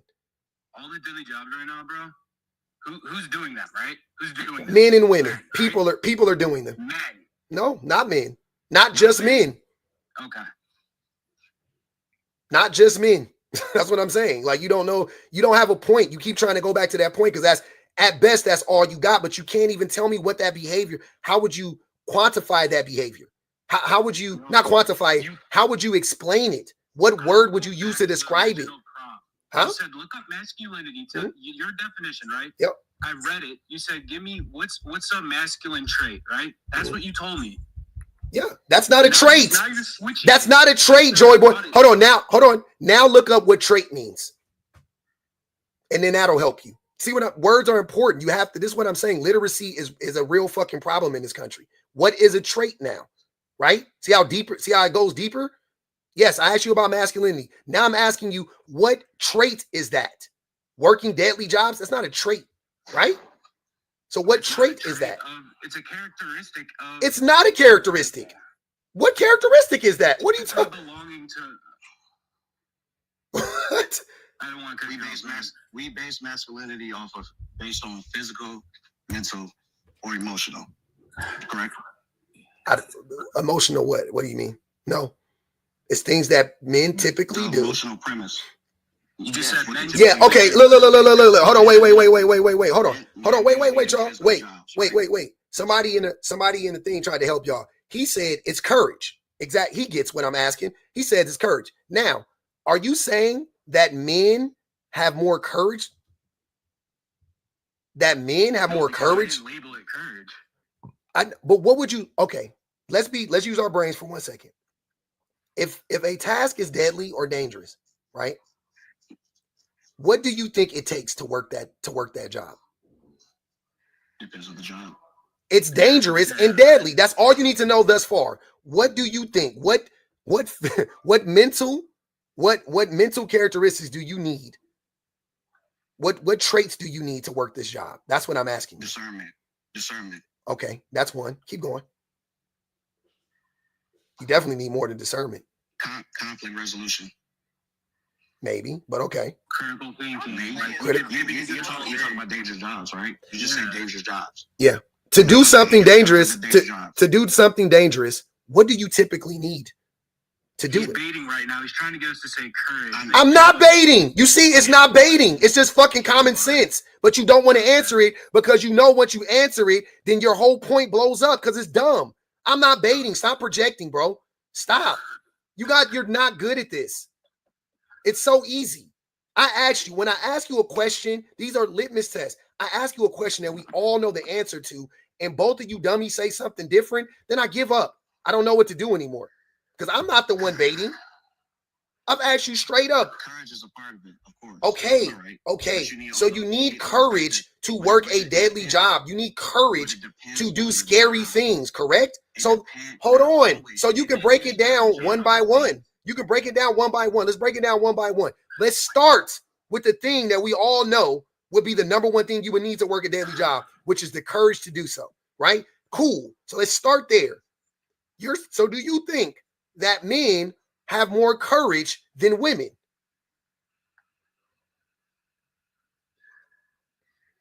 I don't know how you scale it. No.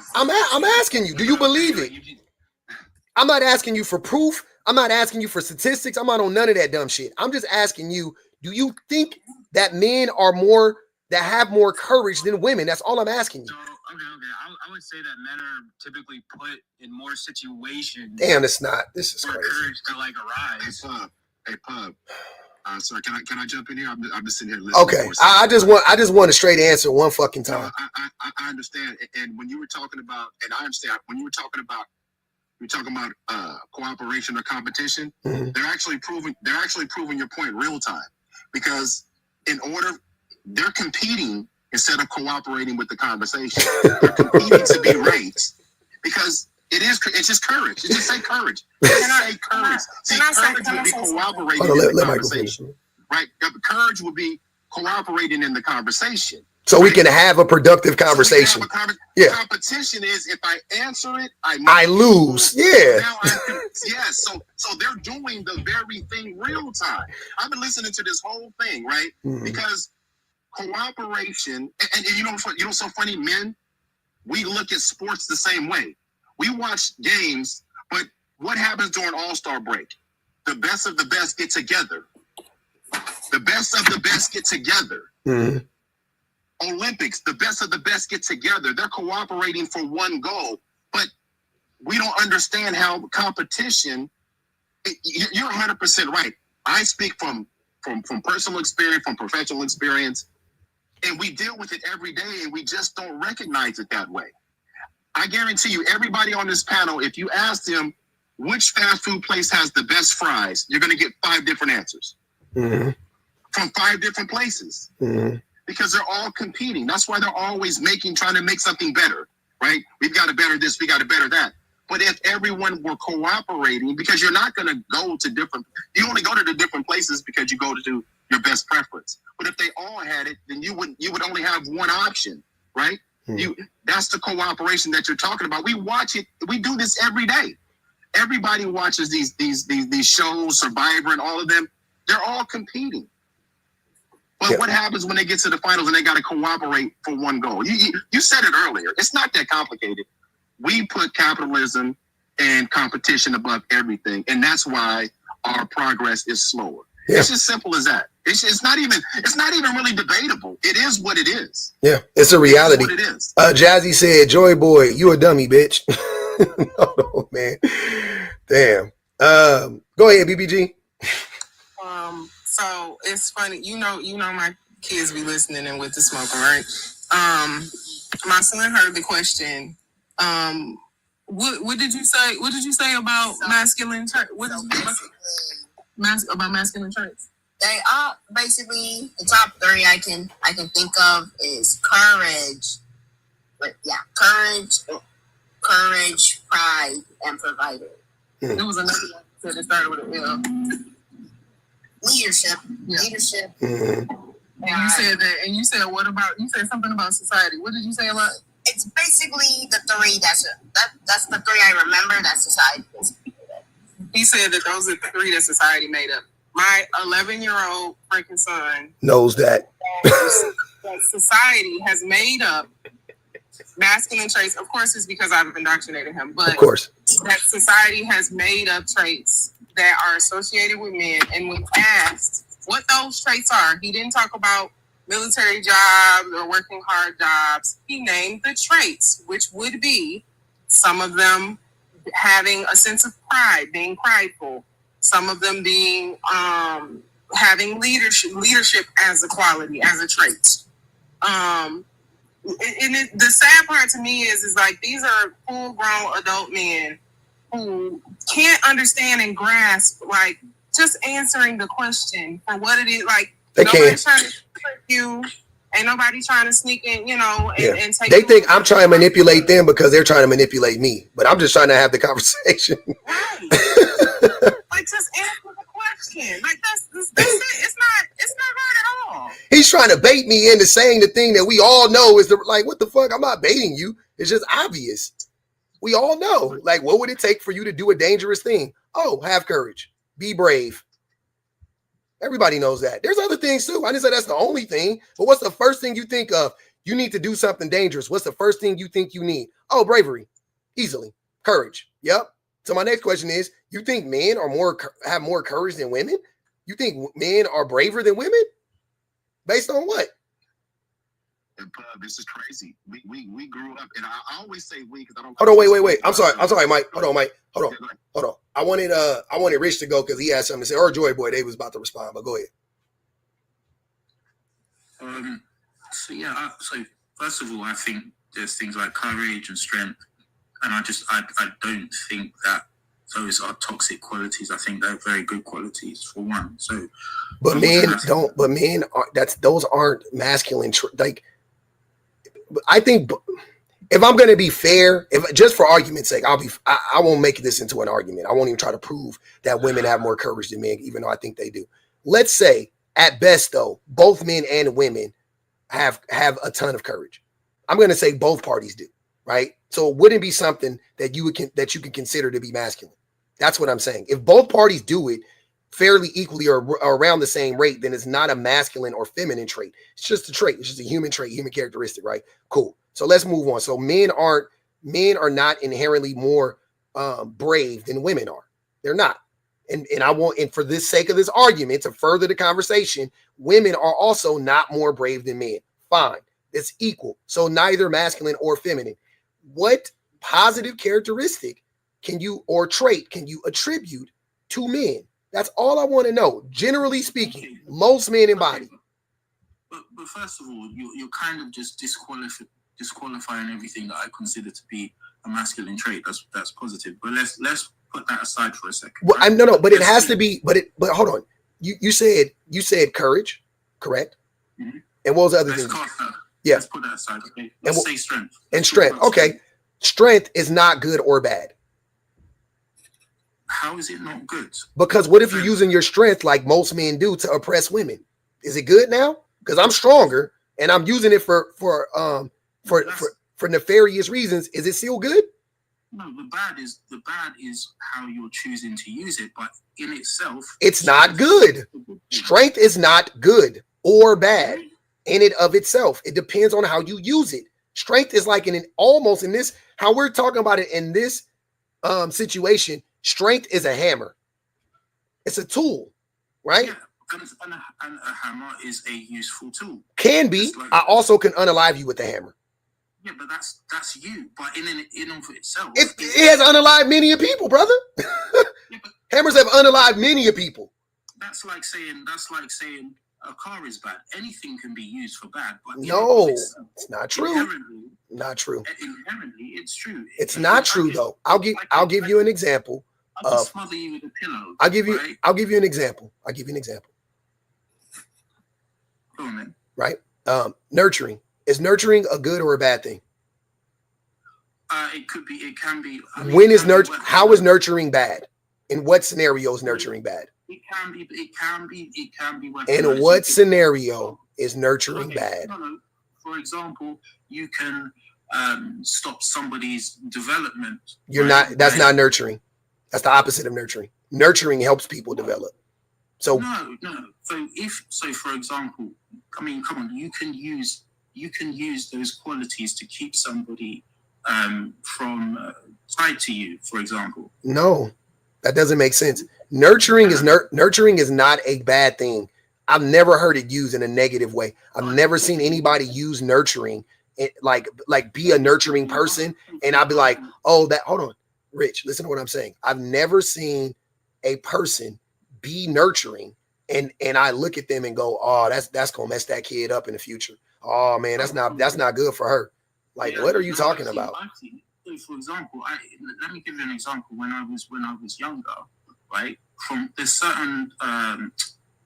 certain traditions where and the South Asian culture is very similar, where the males are kind of babied a little bit. That's coddling. That's coddling. That's not nurturing. Coddling and nurturing are not the same thing. No, well, if you ask them, they'll say something different. I'm telling you that if you do it too much, it crosses from being nurturing to coddling. That would be the definition of it, my guy. And if you hit somebody too hard, the hammer, you'll hurt them. How are you talking while I'm talking? Because what you said was irrelevant to what I said. So this is how words work, right? Actually the same thing. It's not the same thing, Joy Boy. Logic. Stop cyber slurping. You're gonna look just as dumb as he is. I'm trying to help y'all. Stop doing that, bro. Every time somebody comes up here and disagrees with me, y'all want to start sucking each other's cocks. Stop. You're both wrong equally. And let me explain to you why. Once you cross over from it being healthy, once it becomes unhealthy, then it no longer fits within the definition of nurturing. That's what I'm trying to tell you. That's literally how the definition would work. As soon as you cross over from it being a healthy situation, it is no longer considered nurturing. It will be considered coddling, overprotective, things of that nature, right? By whose standards? By who's ever. No. The very people who you would say are coddling would say something different. They would say that's their form of nurturing.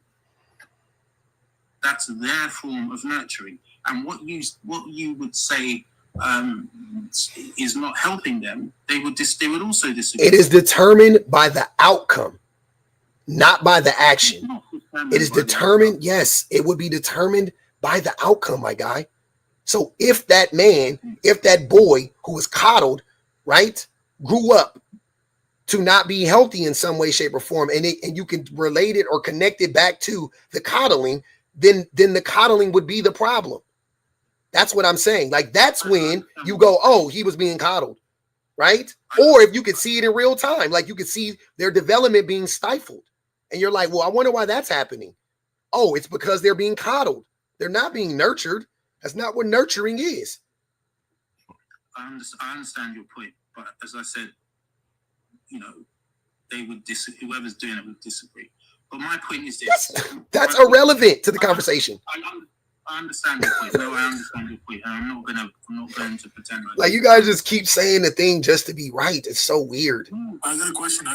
So I kind of disagree. Okay. I understand your point, but I still maintain, right? The strength in of itself is not a bad thing. It's how you wield it. I didn't say. I've said this is literally what I said. Thing. It's not good or bad. He said it 10 times, so maybe a different voice will help. It's not a good or bad thing. It's just neutral. It's a tool. It's just a thing. Yeah, it exists. It's a tool. But then if it's neutral, that means it's not toxic, right? No. Yes, you're right. Right. Okay. Cool. So it wouldn't be positive, which that's what I asked you. I said, tell me something that men do that most men do. And by the way, most men aren't strong. We're just stronger than women. But whatever. That's not here or there. But yeah, not by my standard, probably not by your standards. I don't think most men are strong, right? Like, yeah. So, but they are stronger than women, no doubt. I'm sorry, I'm saying that wrong. You know, whatever. Yeah. On average, whatever, men are stronger than whatever. Cool. So, but here's the thing, though. What you're saying is, or what I'm trying to tell you is, if it's neutral, then that means it's not good, which I asked you, what is something good that you can attribute to masculinity, right? You haven't been able to give me that thing. You say strength. Fine, right? I'll give you strength, right? But then now we have to determine, how do men typically use their strength? Yeah, in all sorts of ways. No.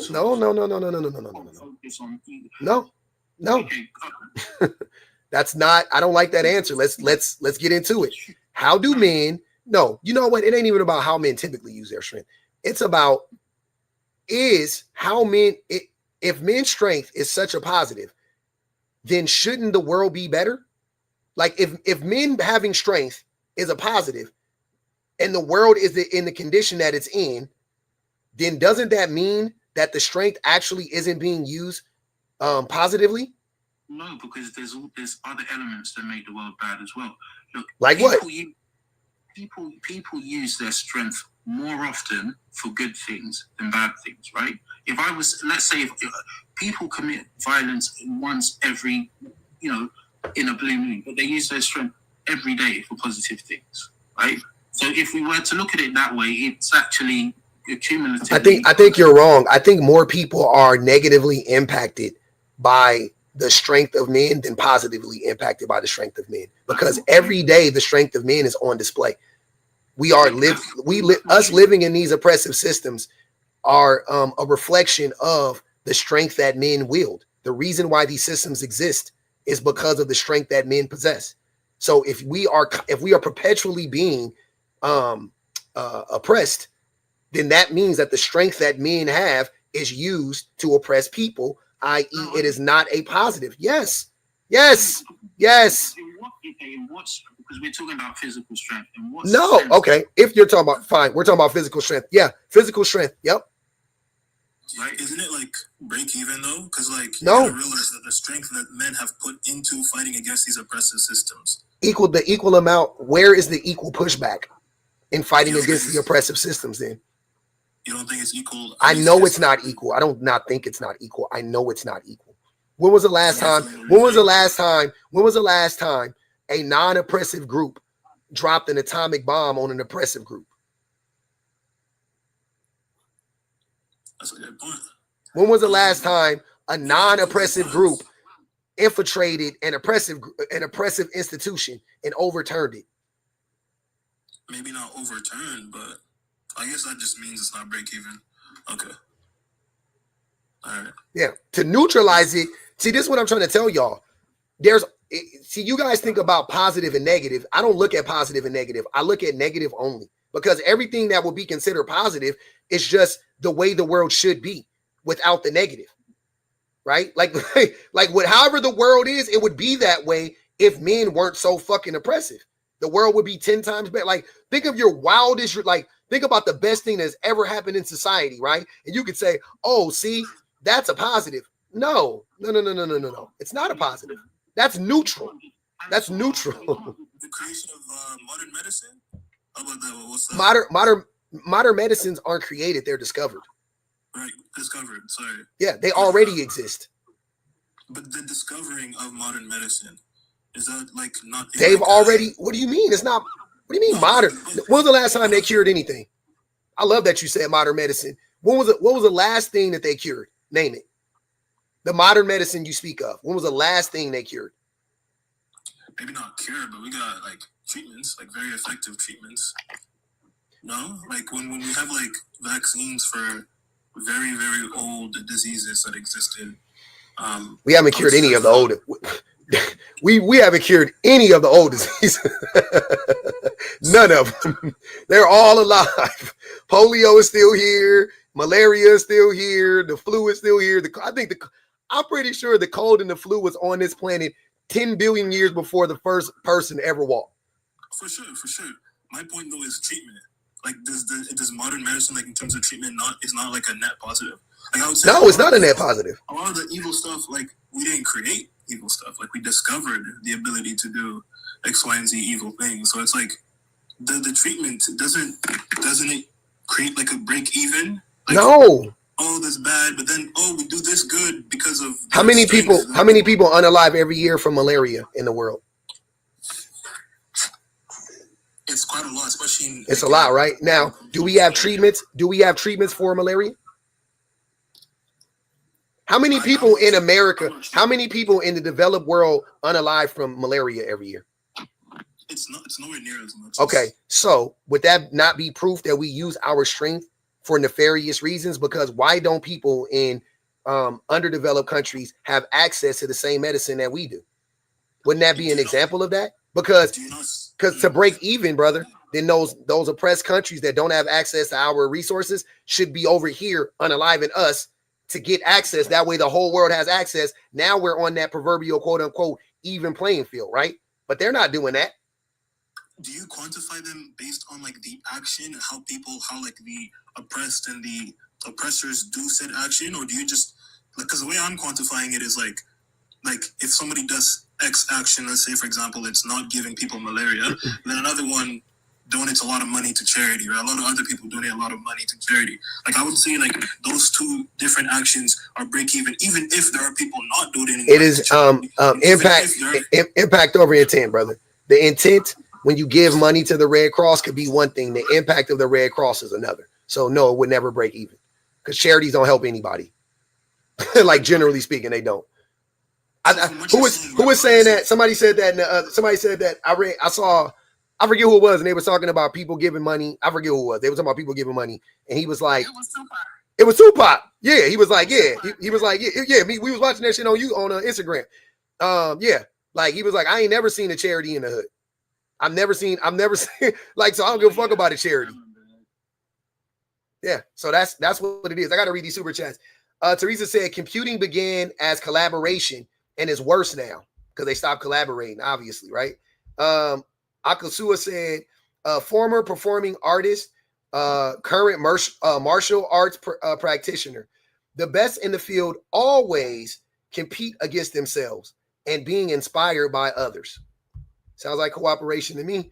Nigel said, quote, "See, if you drive the ball straight down the lane and make a 3-point touchdown, then you could go to the Olympics and become a world leader." Man, analogies. Come on, man. Reese Scott has said, "Men confuse punching down on people as competition. They're not competing against each other. It's with marginalized groups because they're lazy." 5 on Steph. Reese Scott has said, "How is working a deadly job courage and not just desperation? Deadly jobs target vulnerable people. None of them are signing up for an oil rig." Drop Steph. That's facts too. Same thing with the military. The vast majority of the people in the military don't come from socioeconomic downtrodden neighborhoods. Not in this country. In other countries, people are forced to be in the military, right? Everybody has to join the military in Israel. You're forced to be in. In America, they force you through economic oppression, right? That's why black people are overrepresented in the military. Why the fuck are there so many black people in the military? Think that's a coincidence? You think we're the most patriotic people on the planet? Could you clarify your position? Because I do vaguely remember early on when you were having a conversation about the other guy, I think his name was Stefan, about the military. You did say that black men don't want to be anywhere near these dangerous jobs, which did include the military. So I just want to because black people, men and women, are forced to be in the military. They don't want to be in the military. Nobody wants to be in the, like, that's not a want. The vast majority of people that are in the military are not there because they want to be in the military. They're there because they have no other option, right? And by the way, this would further prove my point that the military is the only place where you see in the quote unquote dangerous jobs. That's the only place where you see black people overrepresented. In every other dangerous job, quote unquote, in America, black men and black women are grossly underrepresented. Right, so but then the demographics of it is 53% white, only 20.3% black. How many black people are in America? What percentage of black people? Bro, hold on, Joey boy, shut up. Answer the question. I'm tired of you deflecting. Answer the fucking question. What? I don't know that number. Exactly. About 13% of this country is black.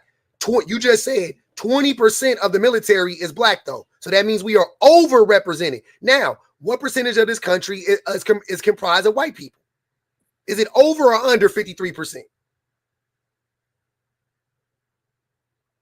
It's over 53%. It's over 53%. So based on that, white people are underrepresented in the military. So like I said, because I already knew the fucking numbers and you didn't, that's why you just looked it up. I already made my point a long time ago. What the fuck are you talking about? Like, this shit is crazy, bro. I'm glad you looked it up for yourself, though. No, yeah, I said I would. I'm glad you looked it up for yourself. But I knew the answer. Yeah, I knew the answer. That's what I'm saying. I already looked it up. That's fine. Yeah. I don't. Yeah. I don't. Yeah. So you were trying to bring it in to sack like, oh, I don't know how you're saying black people are overrepresented. Yeah, because I saw the numbers, right? Yeah. I saw the numbers and I didn't know the overall population. Exactly. Yeah. Exactly. That, bro. Got you. That's how we learn. Okay. I'm sorry. I didn't know you were asking me. I thought you were assuming. It's all good, bro. Yeah, I got you. So black people are overrepresented in the military. White people are underrepresented. But black men don't want to be in the military by and large. I don't think most people want to be in the military that are in the military. What about like special forces though? Like a specialized group, you know what I'm saying? Like that's highly honored stuff, you know? That's how they make you feel, but I don't think any of them want to be in it. Those people are, if you look up the studies on the mental, the mental health of those people, they like are. Yeah, no. I'm talking about to be in that field, you have to be mentally disturbed. Oh yeah, like a psycho. Yeah, you have to be a psychopath. Yeah, I can agree on that. Yeah, that's a really good point you bring up, because a lot of the statistics when it comes to like football players as well, they end up having, I guess, like brain trauma and stuff like that due to the hits they're getting. Yeah. However, a lot of black men. That's after the fact, though, brother. Yeah, for sure. But a lot of black men do still, like, there are a lot of black men in sports. There wouldn't be as many black people playing sports if black people had more access to resources. If more black men and black women could go to college, well, black women go to college, but if more black men could go to college, there would be less black football players. I guarantee you. Don't you have to go to college though? Like it's like D1. Jesus so I guess Christ. They get scholarships. This can't be this hard. I'm sorry, Lord. Yeah, it's a simple question. I'm failing, God. Today I'm off my shit. Catch Me Outside said, I hate the job talking point. You choose your job. Exactly. Unless you you do choose your job, but it's kind of like saying slavery is a choice at a certain point. When you grew up where I grew up, right?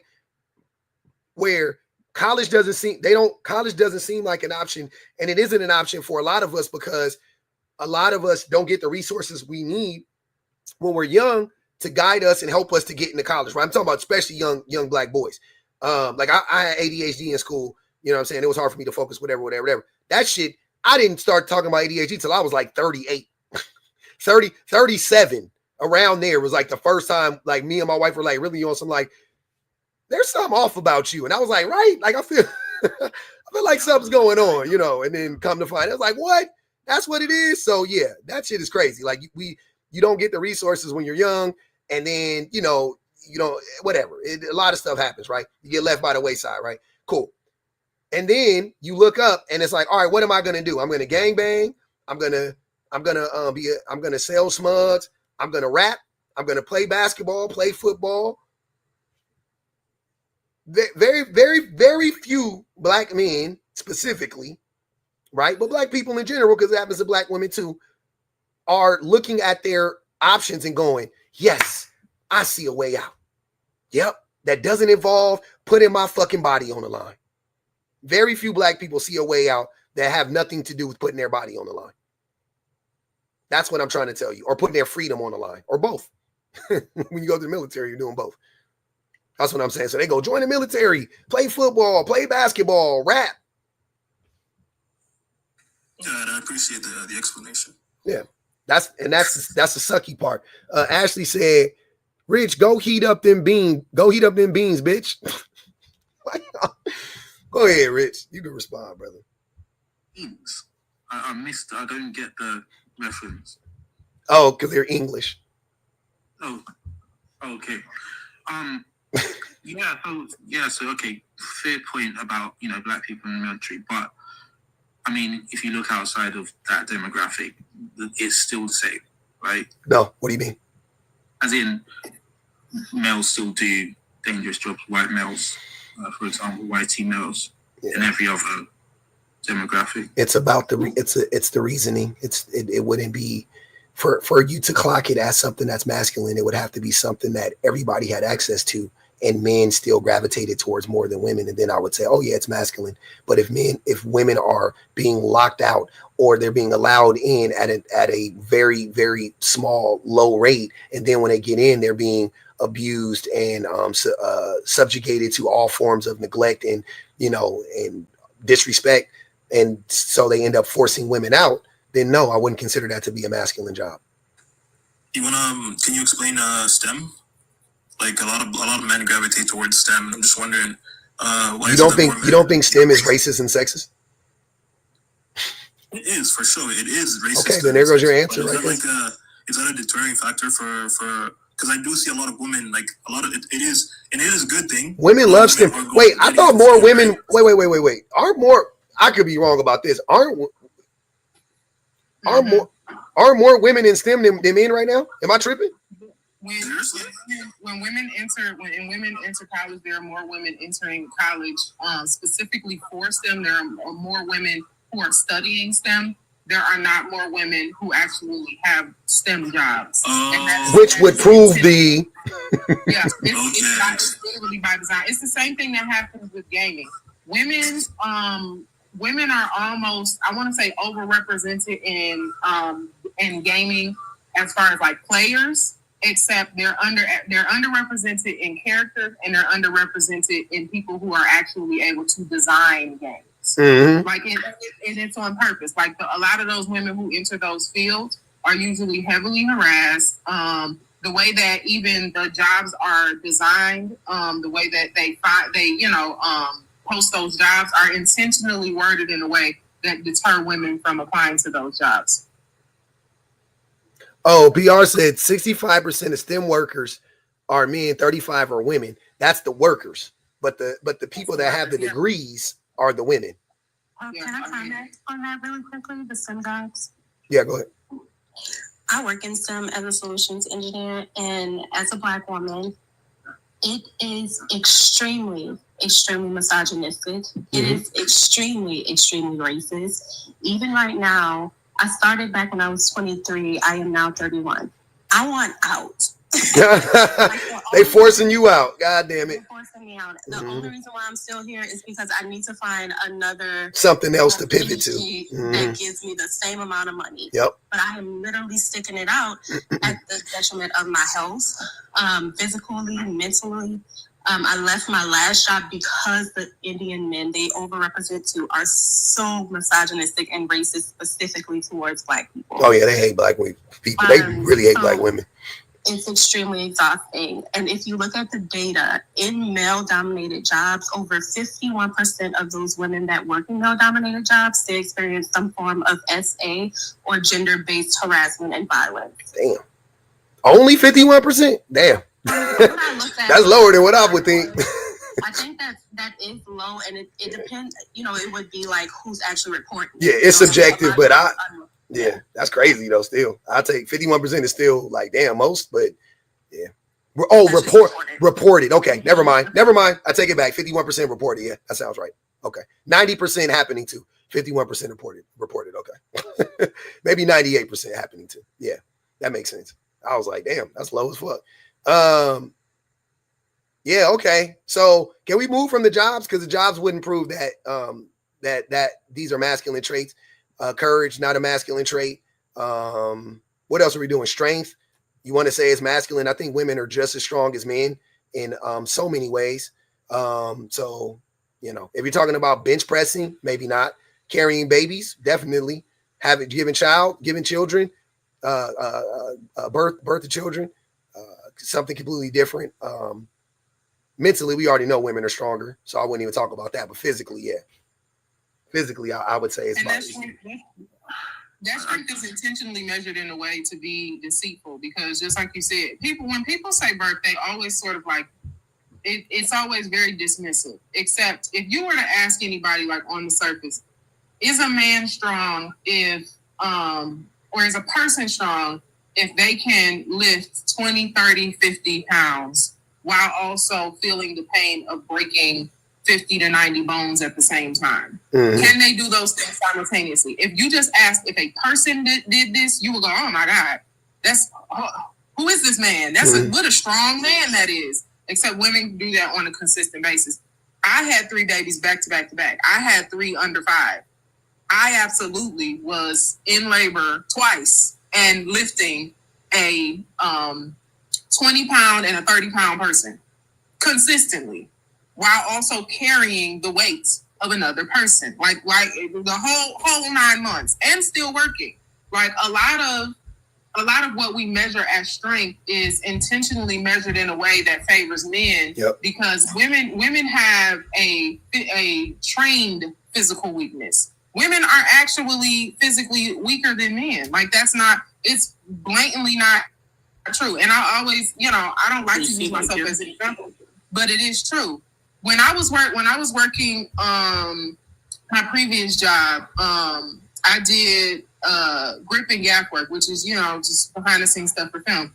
I was lifting between 300 to 500 pounds on a consistent basis by myself, like not a man around. I was doing it, not to add with my nails done, so shout out to me. But a lot of the men, the reason why I was doing it myself is because every single time I hired an assistant or someone, an intern to work under me, most of the men that did my job said, I don't know how you do this. This is exhausting. And when I walked away from that job, 4 men in 3 months had that job and quit because they said it was too much work, and they said it was too much heavy lifting. They said I don't get paid enough to do this. Like literally clocked out because of the fact that they said that it was too much heavy lifting and it was too much work. So it's insanely subjective when we talk about strength, because we're talking about when we're talking about men being strong, then yes, if you're talking about upper body strength, like that whole plow thesis thing that we talked about before,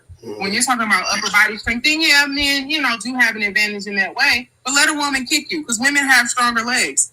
Like if we measuring who, you know what I mean? Like per pack, like yeah. There's different forms of strength. You're right about that. Like even mental strength too. Like there's a difference. But like, yeah, I think when I refer to strength, I'm just using the physical. So yeah, you are right about that. There's different types. Not even just physical though. You're like she said. You're just looking at a specific type of physical strength. You're just like, oh, men can bench press more. There's no element of physical strength where a woman can even compete with man. Say what? That's the type of strength I was talking about. Let's take the Olympics for example. There's not a single Olympic discipline that exists where the women can even come All I'm saying is most people aren't jumping because 20 it's feet. designed in that way. Yeah, I don't like you missed the whole point of what she was saying. It's not designed in that way. Like they didn't get together and say, okay, which sports? Where do you think? Hold on, wait. Where do you think the Olympics came from? What do you mean? Where did the Olympics start? Athens, Greece. Okay, and what were they doing? What were the games that they were playing? What were they? What was it rooted in? War. War. Okay, weapons. And who fought and who fought in the wars? The men. Okay, cool. So when they were throwing the shot put and and things of that nature, you don't think that these games were designed to show the men's strength? Because once again, we just said that men are stronger with their arms are stronger than a woman's arm. So when you shot put, it's like, all right, cool. So that shows that men are stronger than women's. Our arms are stronger than women. Yep, I agree. Does that mean we're stronger than women?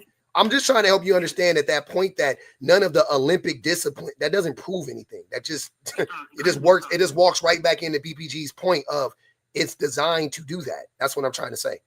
It isn't though, because wars weren't designed to suit men's strength. It was designed to kill each other. The weapons were. Wait. The weapons were. The weapons that men fight with were designed for men, not women or people. They were designed for men specifically.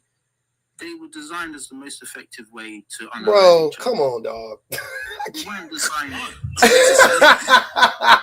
I cannot. I can. This shit cannot be this hard. This is crazy. You just like the sword is more effective than a gun. Okay, show me. Okay, right. If you talk about lower body strength, because women do tend to talk a lot about lower body strength.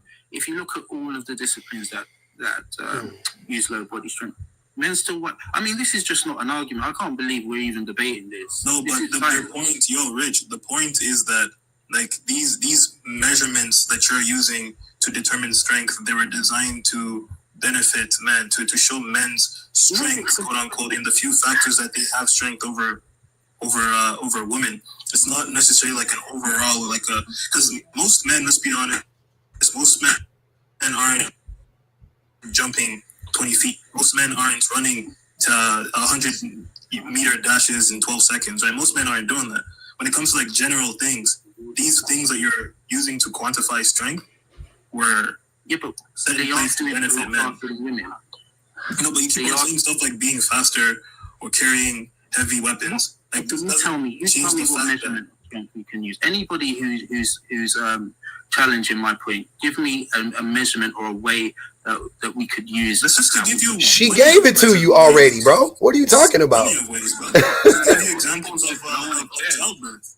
This shit is crazy. Like when I think the thing that's the thing that's annoying is when people take the time to educate you and you still go, give me an example, then it shows me that you aren't actually having Rich, how are you talking while I'm talking? This is crazy. Okay, finish. Sorry. Listen to what I'm saying. She gave you many examples and you just don't want to accept them. That's not her fault or my fault or our responsibility to give you more examples. You don't agree with the examples? Fine, we're moving on.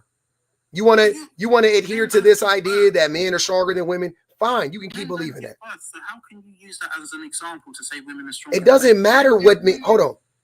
Because men. Use the one-to-one example, it wouldn't add up. If we use the one-to-one example, it wouldn't add up. The reason why y'all think that men had all the advancements in war is because men intentionally suppressed that information. Women warriors were much better at it. Women hunters were much better at it because of their attention to detail. It wasn't until and I just said this last night. It wasn't until women anthropologists started to come in and study the bones of those warriors that were found across like Asia and Africa that they found that the majority of them were women.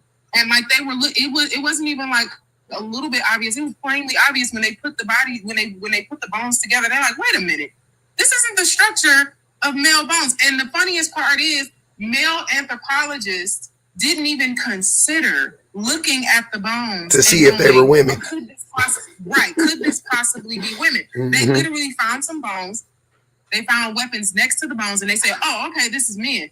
Women anthropologists came together and started to piece those things together to try to figure out how these societies work. And when they put those bones together, they said, "Oh my God, these were women." So even 1-to-1, when we're talking about whether or not women and men can compete in the same realm or for the same spaces, when women are in those spaces, it's not much of a difference. I can believe that. I don't. You believe that?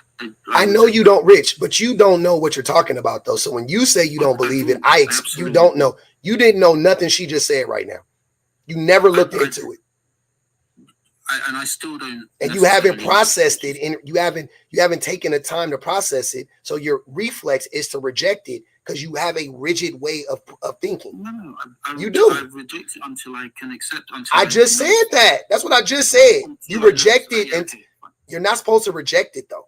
You're supposed to say, "Well, I'll look into that. I'll keep an open mind." That's what I mean. Sorry. Yeah, that's what I meant. But right now, when you say like I don't believe that or whatever, that's you rejecting it.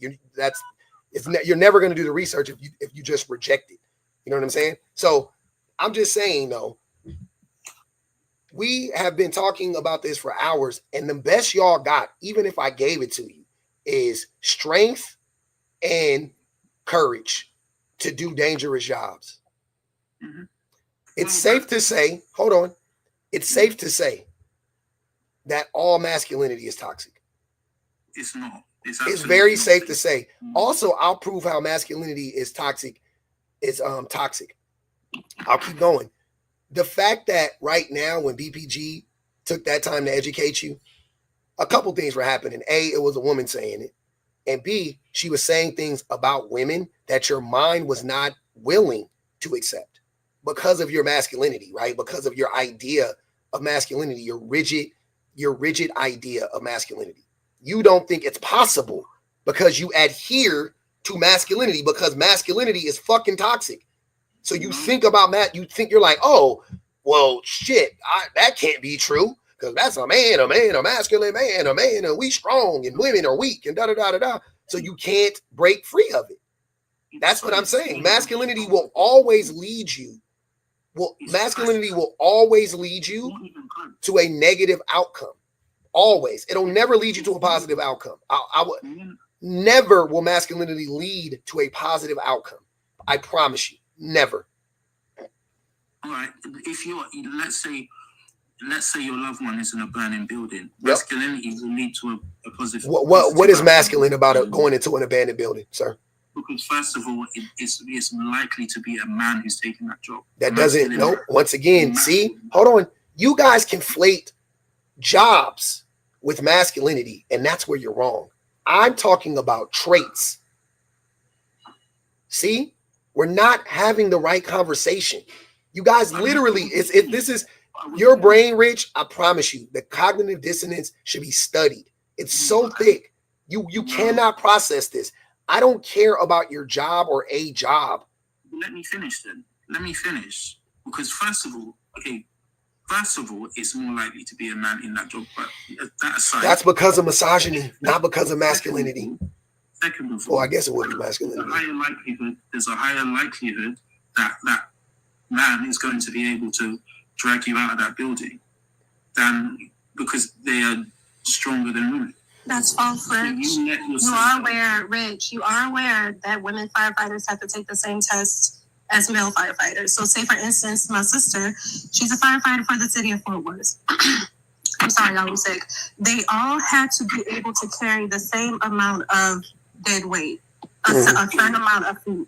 Not only that, her, as a 5 foot, 130-pound woman, she had to carry a man over her shoulders and in her arms going down the ladder. The expectations of being able to carry someone in some type of event, it was the same. She had to do it. The women that trained had to do it, Rich. Okay, I understand what you're saying, but just because there's a minimum requirement to be able to do a job, it doesn't mean... The pivot. The minimum requirement. The pivot.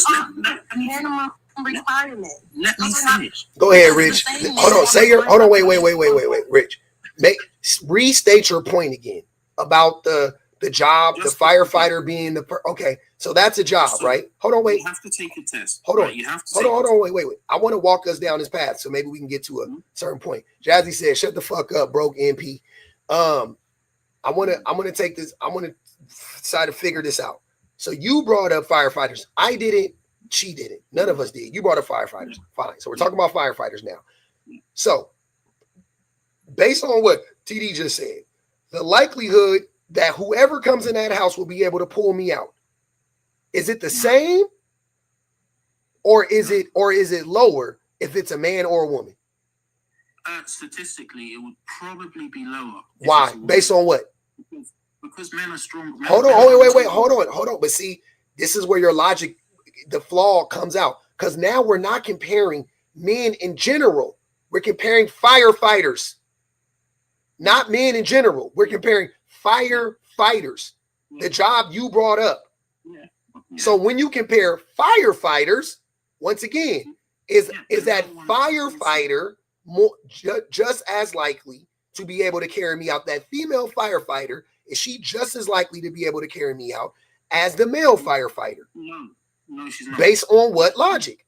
Because even though they're both, you're comparing like for like, but you're still comparing men to women, right? So just as I'm comparing firefighters to see where you fucking up at? Because you're a son. Hold on, Rich. You're I hear your point. It's just dumb. Go ahead, I'm listening. It's the same for any other job, right? The female equivalent might be more stronger than your average women, but compared to the men in the same job, they are still nowhere near, because the men are even more stronger than your average man. According to what? The average firefighter is probably more stronger than your average man anyway, so it balances out. What is strength? Wait, do you understand the difference between functional strength and other forms of strength?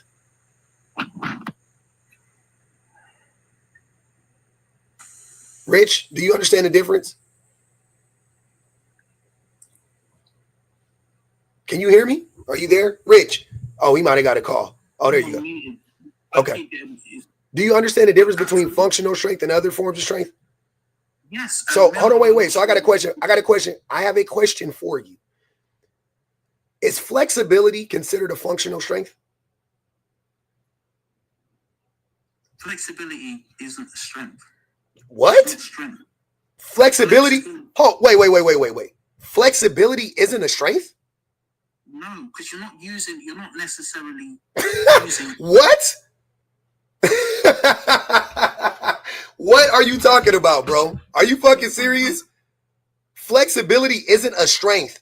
What? What are you talking about? Are you crazy?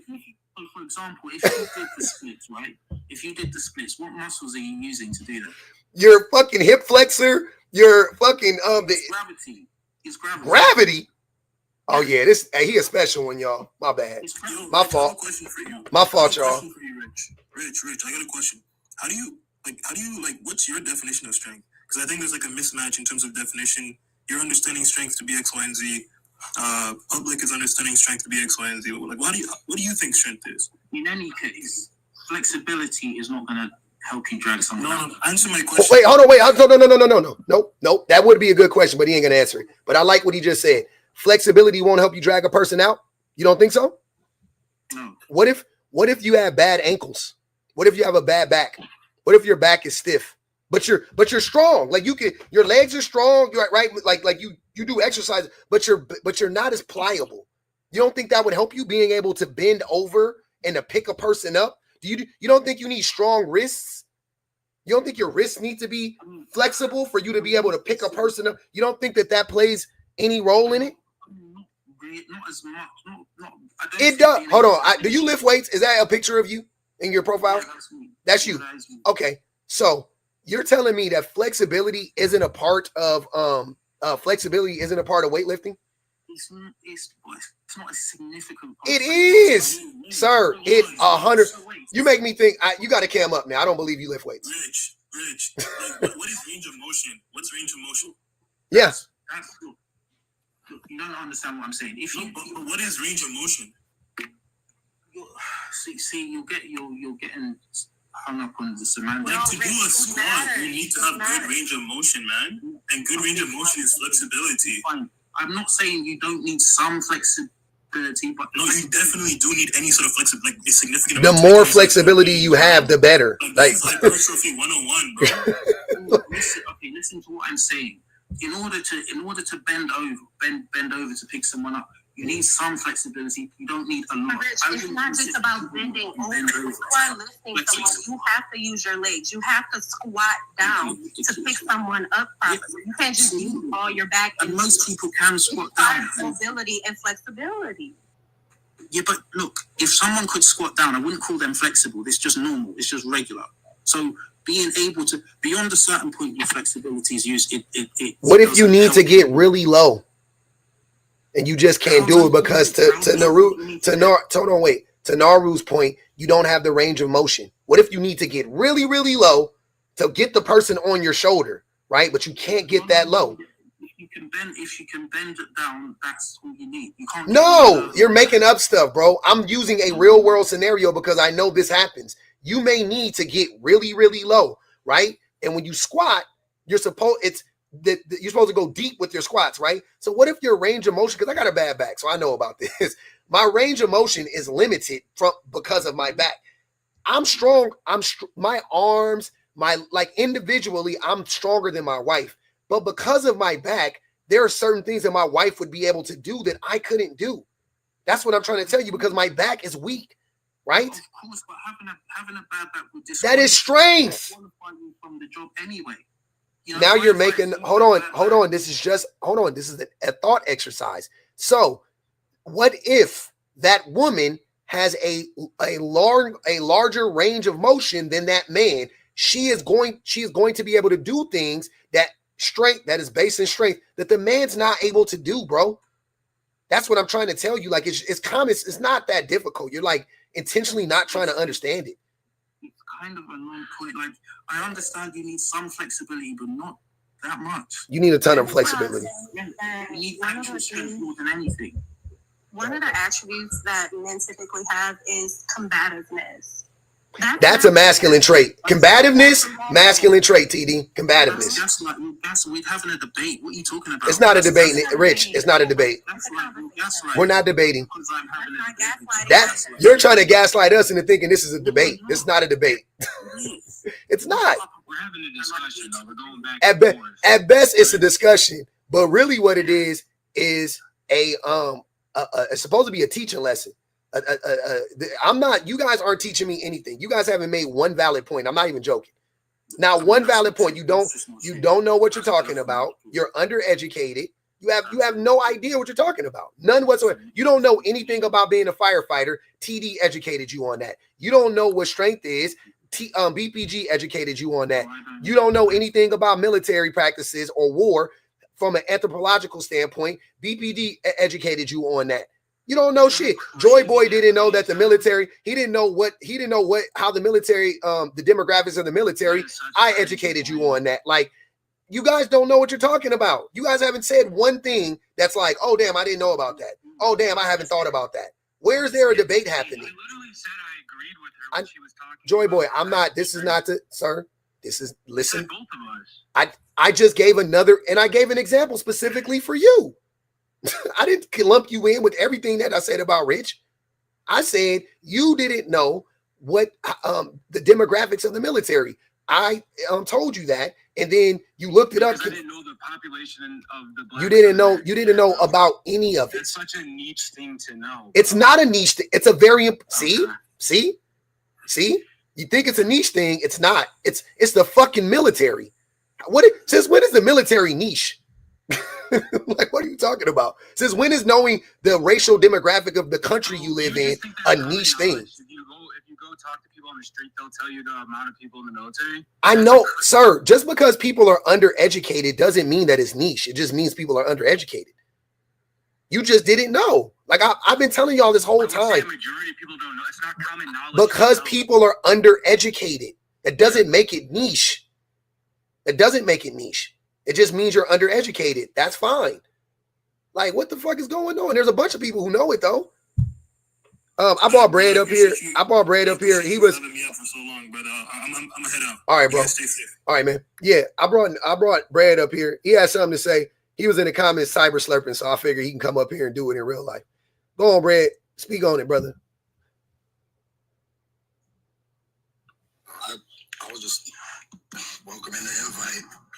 I was just thinking to myself, when you're talking about flexibility, and then you're throwing 10,000 ifs into the situation of if he can't. I was like, well, if you just disqualify the man in general, yes, he's going to be a worse option than the woman, of course. But as the gentleman said earlier, yeah, if he can't do the job then, right? So he wouldn't have the job to do, and he would be disqualified. No, that's not. That's hold on, wait. But Brad, here's what I'm saying. If I follow your logic, then you're making my point. If you meet the qualifications with no other caveats, then what I said is true, right? Men and women would equally be able to take you out the house, right? With no ifs, ands, or buts about it. Hold on, say what you said again. I said if you add 10,000 ifs to a situation, you can disqualify whoever. Facts. Okay, so let's not add any ifs to it. Let's just take it back to what TD said. TD said to be a firefighter, both men and women both have to pass the same test, right? Right. Okay, so based on that logic, no ifs, no other caveats, wouldn't it be equal? The chances be equal that a man will be able to pull you out of the fire as a woman, right? No, I'm not asking you, Rich. Okay, so no. Brad says no. Why not? Without adding an if. Why not? Go ahead, Brad. Without adding an if, due to statistics, without adding an if, due to statistics, men are often heavier than a woman. Would you agree? Heavier? Yes. Yeah. Men are often heavier than women. And even though women usually carry more ability to lift from the lower reach of their body, men are more often to carry more. Yeah, I want you to know these are caveats, by the way. They're not caveats. Yes, they are. You have to make. They're not, sir. I just said the only if in this scenario is the male firefighter and the female firefighter both passed the same fucking test. Right? They both had to carry out 200 pounds, a 200-pound man, 200-pound person, man or woman. Cool. Okay. So if they both had to pass the same test, then to me, that would signal that both the man and the woman would have the same chances of bringing me out that house. That's what that says to me. Now you say no. And then I said, now tell me why without adding any ifs. So let me be more specific. No ifs, ands, or buts. No caveats. I got you. Yeah. Speed in which that situation is to be taken care of. That woman may be better suited in somewhere else during the job, not in carrying the other do you think out of the house due to a speed factor. I'm sorry, Brett. Do you honestly think that what you're saying is intelligent? I'm dead. Hold on, wait. This is a real question. Hold on, y'all. Hold on. I'll ask it again. Do you think that was an actual intelligent response to my question on some real shit? Or were you just trying to make a point that wasn't going to land and you was just hoping, you was like, speed, like hoping it would stick? So the problem with your question is that you're not taking into account the other variables of a situation. You told me not to, Brad. See? No. You did. No. You told me not to, Brad. No. I said you added 10,000 ifs. I didn't. Nope, I didn't. Nope. Yes, you did. What? Yes, you did. Name them. Yes, you did. Name them. Name If all he the has a ifs. bad back, if he has bad ankles, if he has bad wrists, if he's not flexible, these are all the ifs. Those are all the same things, bro. Those are all the same things. A bad back is the same thing as bad ankles? Yes. Bad ankle is the bad thing as Yes. no, it's not. They limit your range of mobility. Yes, they're all the same thing. They all have to do with flexibility. Can you lift somebody with a bad wrist? Huh? Can you lift someone with a bad wrist? Not as good as a person that doesn't have a bad wrist. Yes, you can. It's called a ranger lift. Try again. Can you lift someone with a What? bad ankle? What are you talking about? That's not the discussion. I'm giving you different lists that you can do. That's not what I'm at. Hold on. That's not what I'm. Hold on, Brad. That's not. These are caveats and what ifs. The same as mine, except for mine made sense and yours don't. They are. That's what a fucking caveat is. Caveat is a stipulation or a condition. These are conditions. No, you're taught these things if you're a firefighter. You're taught these things. You're taught ranger lists. You're taught fireman carriers. You're taught these things. So it's not ifs. Every person's going to know these things. Women included. Women included. So what I'm saying is, no. A condition is a caveat. A condition is a caveat is also I'm not a limitation. I'm not adding conditions, BPG. I'm not adding conditions. I'm not adding. You are. I'm saying said if they have broken rights, if they have broken rights. No, that's what public said. That's what public said. Like, I was taking his example. Even the statistics that you use, the statistics that Brad, listen to her, bro. God damn, stop talking. She's not saying anything. She's not saying anything. You didn't listen. You didn't listen. You don't even know what she's saying. Please go ahead. I do know exactly what she said. Because these statistics are also caveats. And the irony of this is like weren't you the one that he said speed. Men, yeah. Right. That was a statistic. But he also talked about a statistic that men what was the statistic that he used? That men's it was something about men's physical ability. Oh, maybe that might have been Rich. I don't know. No, he said I was listening the entire time. Try again. No, he did. And the irony of this is that you're adding all of these caveats to prove what? These caveats that public added are. The basis of the argument is you're trying to prove whether or not women have the ability to be able to do these things in the same way as men. And the simple answer to that is absolutely yes. That was all we've been saying. That's the only answer to that. Okay. And let me correct you.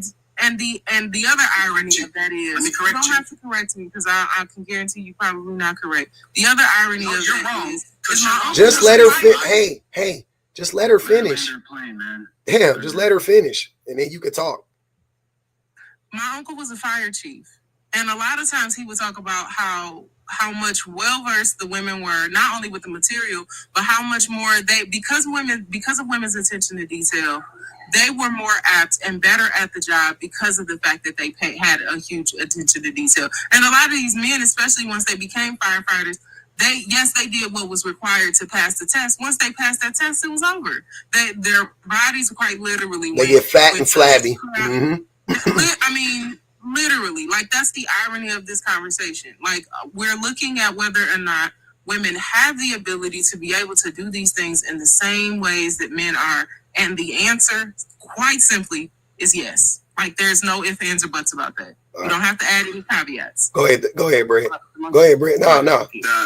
Let me give you the fact of the matter. Let Brad go. Really quick, Rich. Really quick, Rich.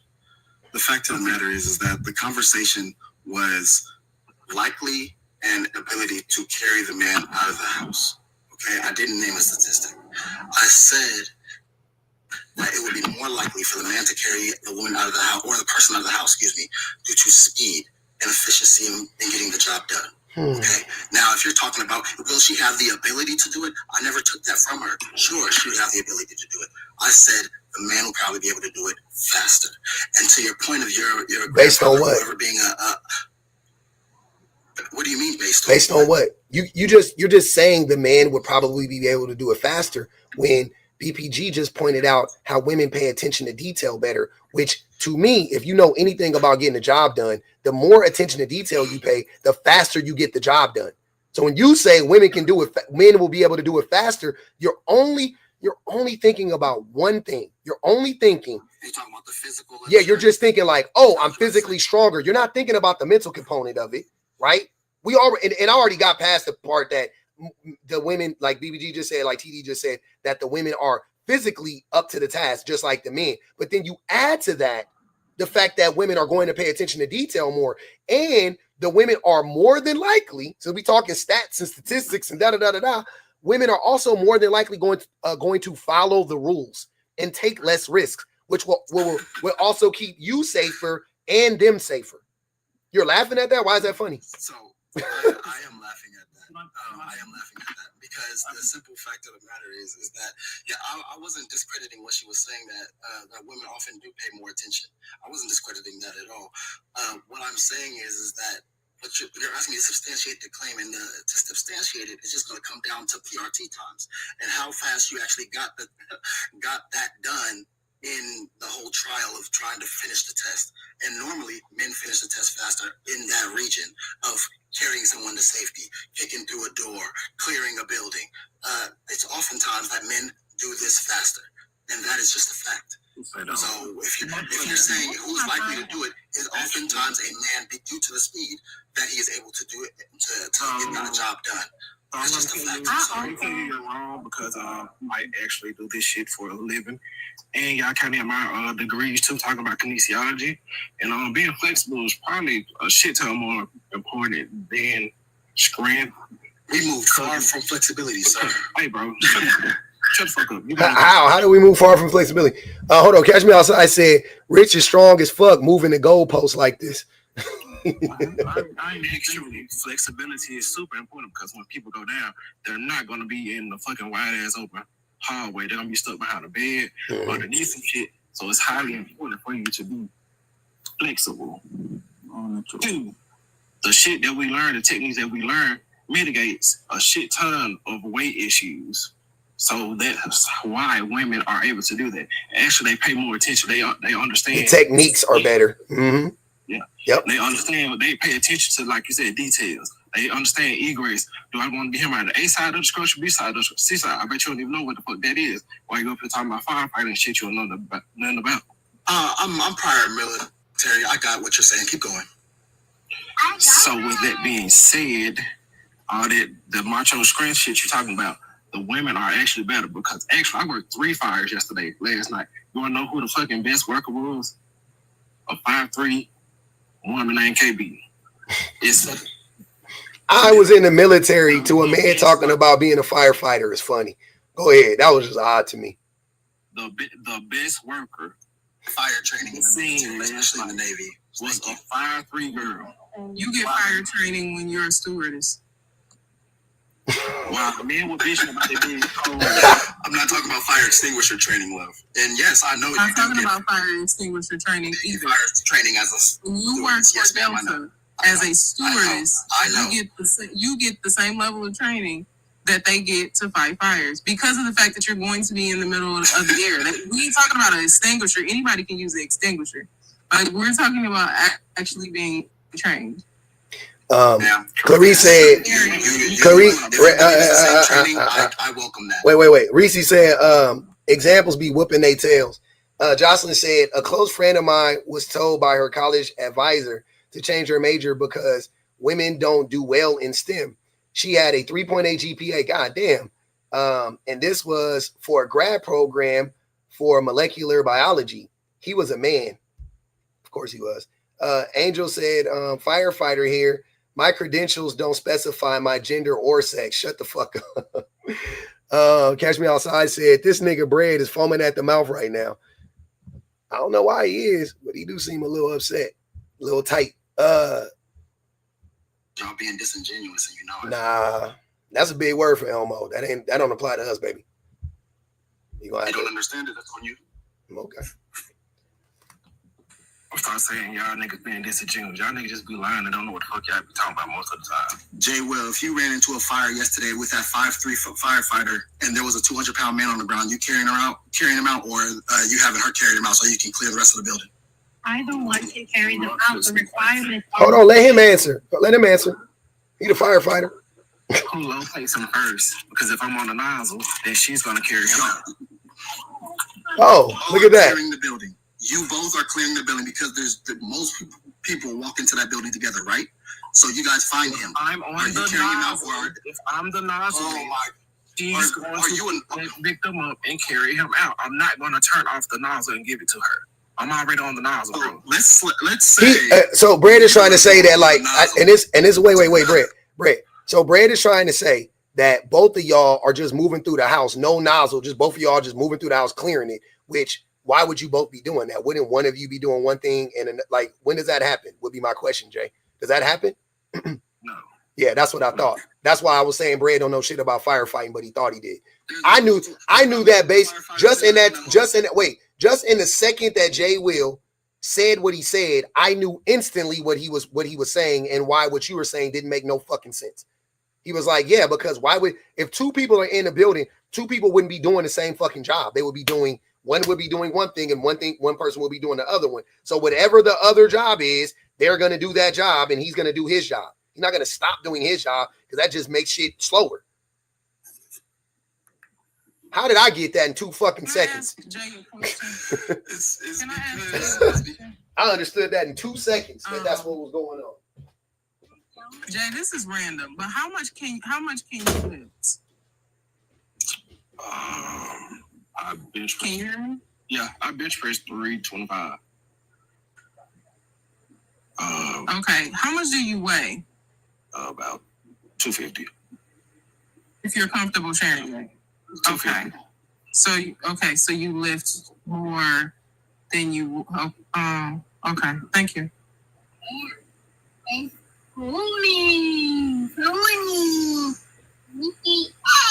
it's like they train just the same as us. Like and most of the time they're better fucking firefighters. They're better firefighters than the men because they study and they actually take the fucking classes to improve. And literally, the best captain in my battalion is a woman. Because she knows every fucking thing. Because they understand that they're coming in at a deficit already. So they have to be twice as good as everybody else. And that's why they're more efficient. I'm not denying any of that. I'm not denying any of that. That's probably all true. So what is your I'm saying is strength shit? Whose example was this? They do the same shit. Jay Will, dude, you've been a part of. You said the fire thing. You've been a firefighter for so long, whatever. When it came down to the PRT test, who usually finished first?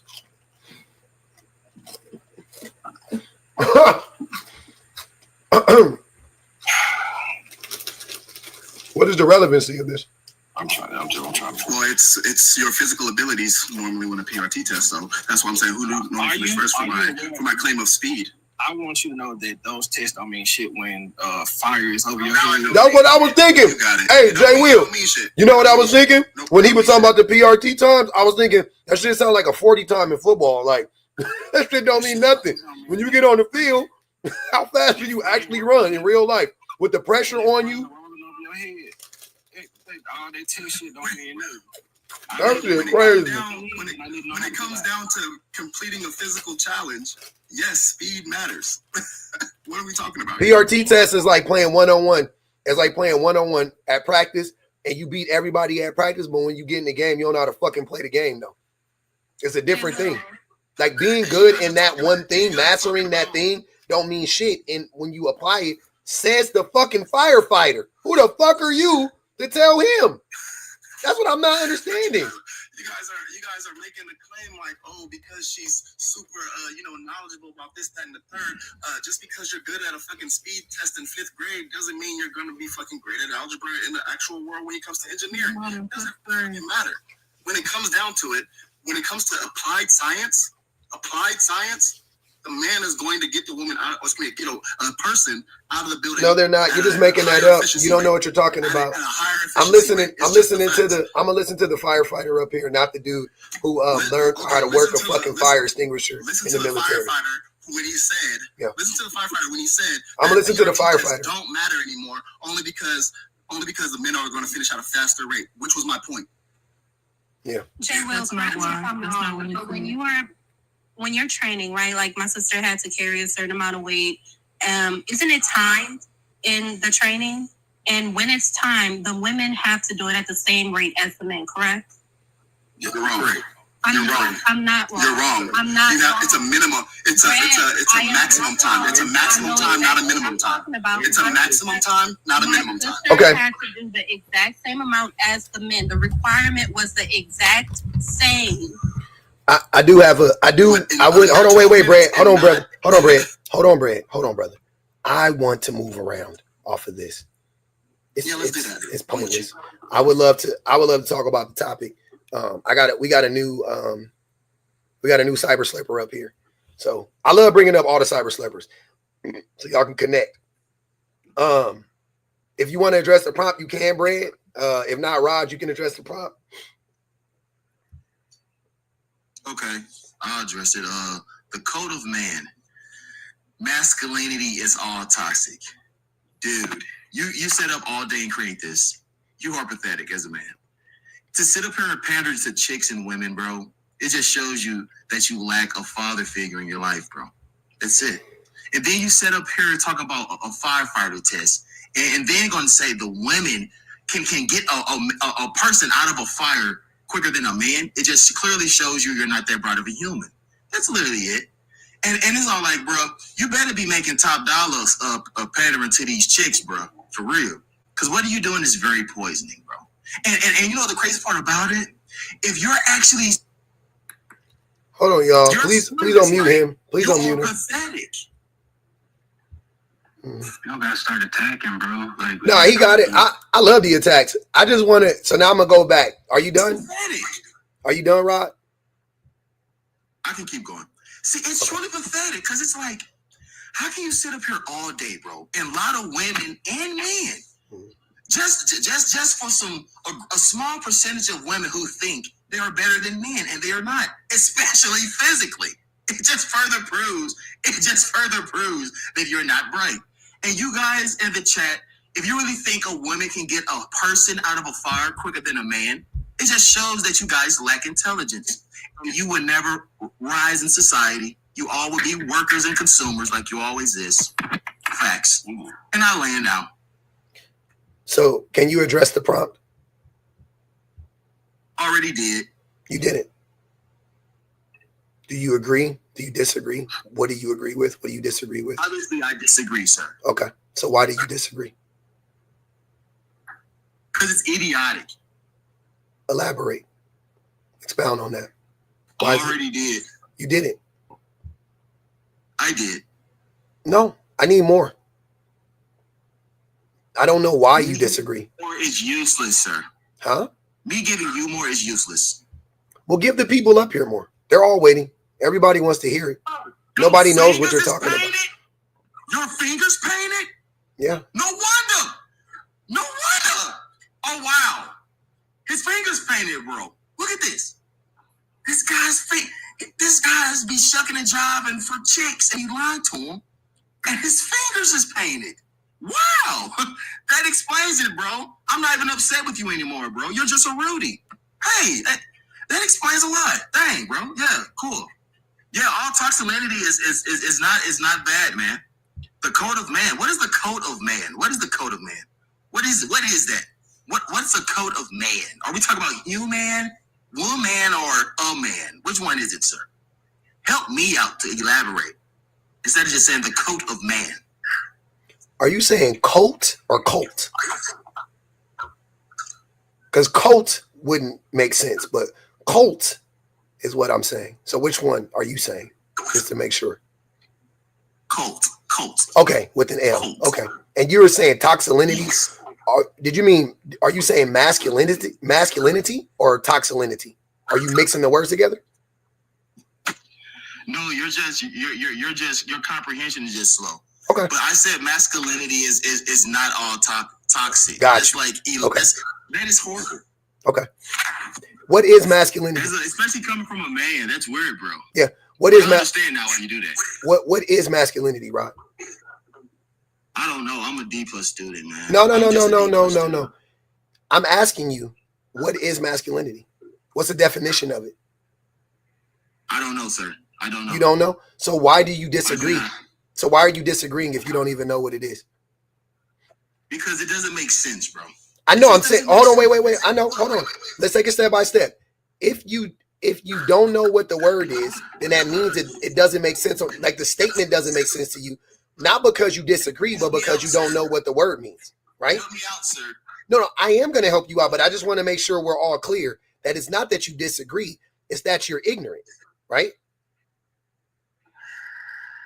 Hold on, don't mute him. Go ahead, Rob. It's not that you disagree. Don't mute me, mod cops. Yeah. It's that you don't know what the word means, right? No, sir, I don't know what it means. I don't. No, okay. I do not. Help me out. What is masculinity? so we can be on the same page. Yeah, I'm gonna ask Brad, do you know what masculinity is? Yeah, of course. Okay. Masculinity. Behaviors. Help Rod out. It's a list of behaviors, attributes, or etc. that are often associated with boys. Okay, that is 100% correct. So, did you understand what Brad said, Rod? Yes. Okay. So, with that being said, can you name a positive characteristic, trait, or anything like that that could be associated with men? Yes. Name it. Creativity. Mackenzie said, drop Rod and tell him to go wash his ass.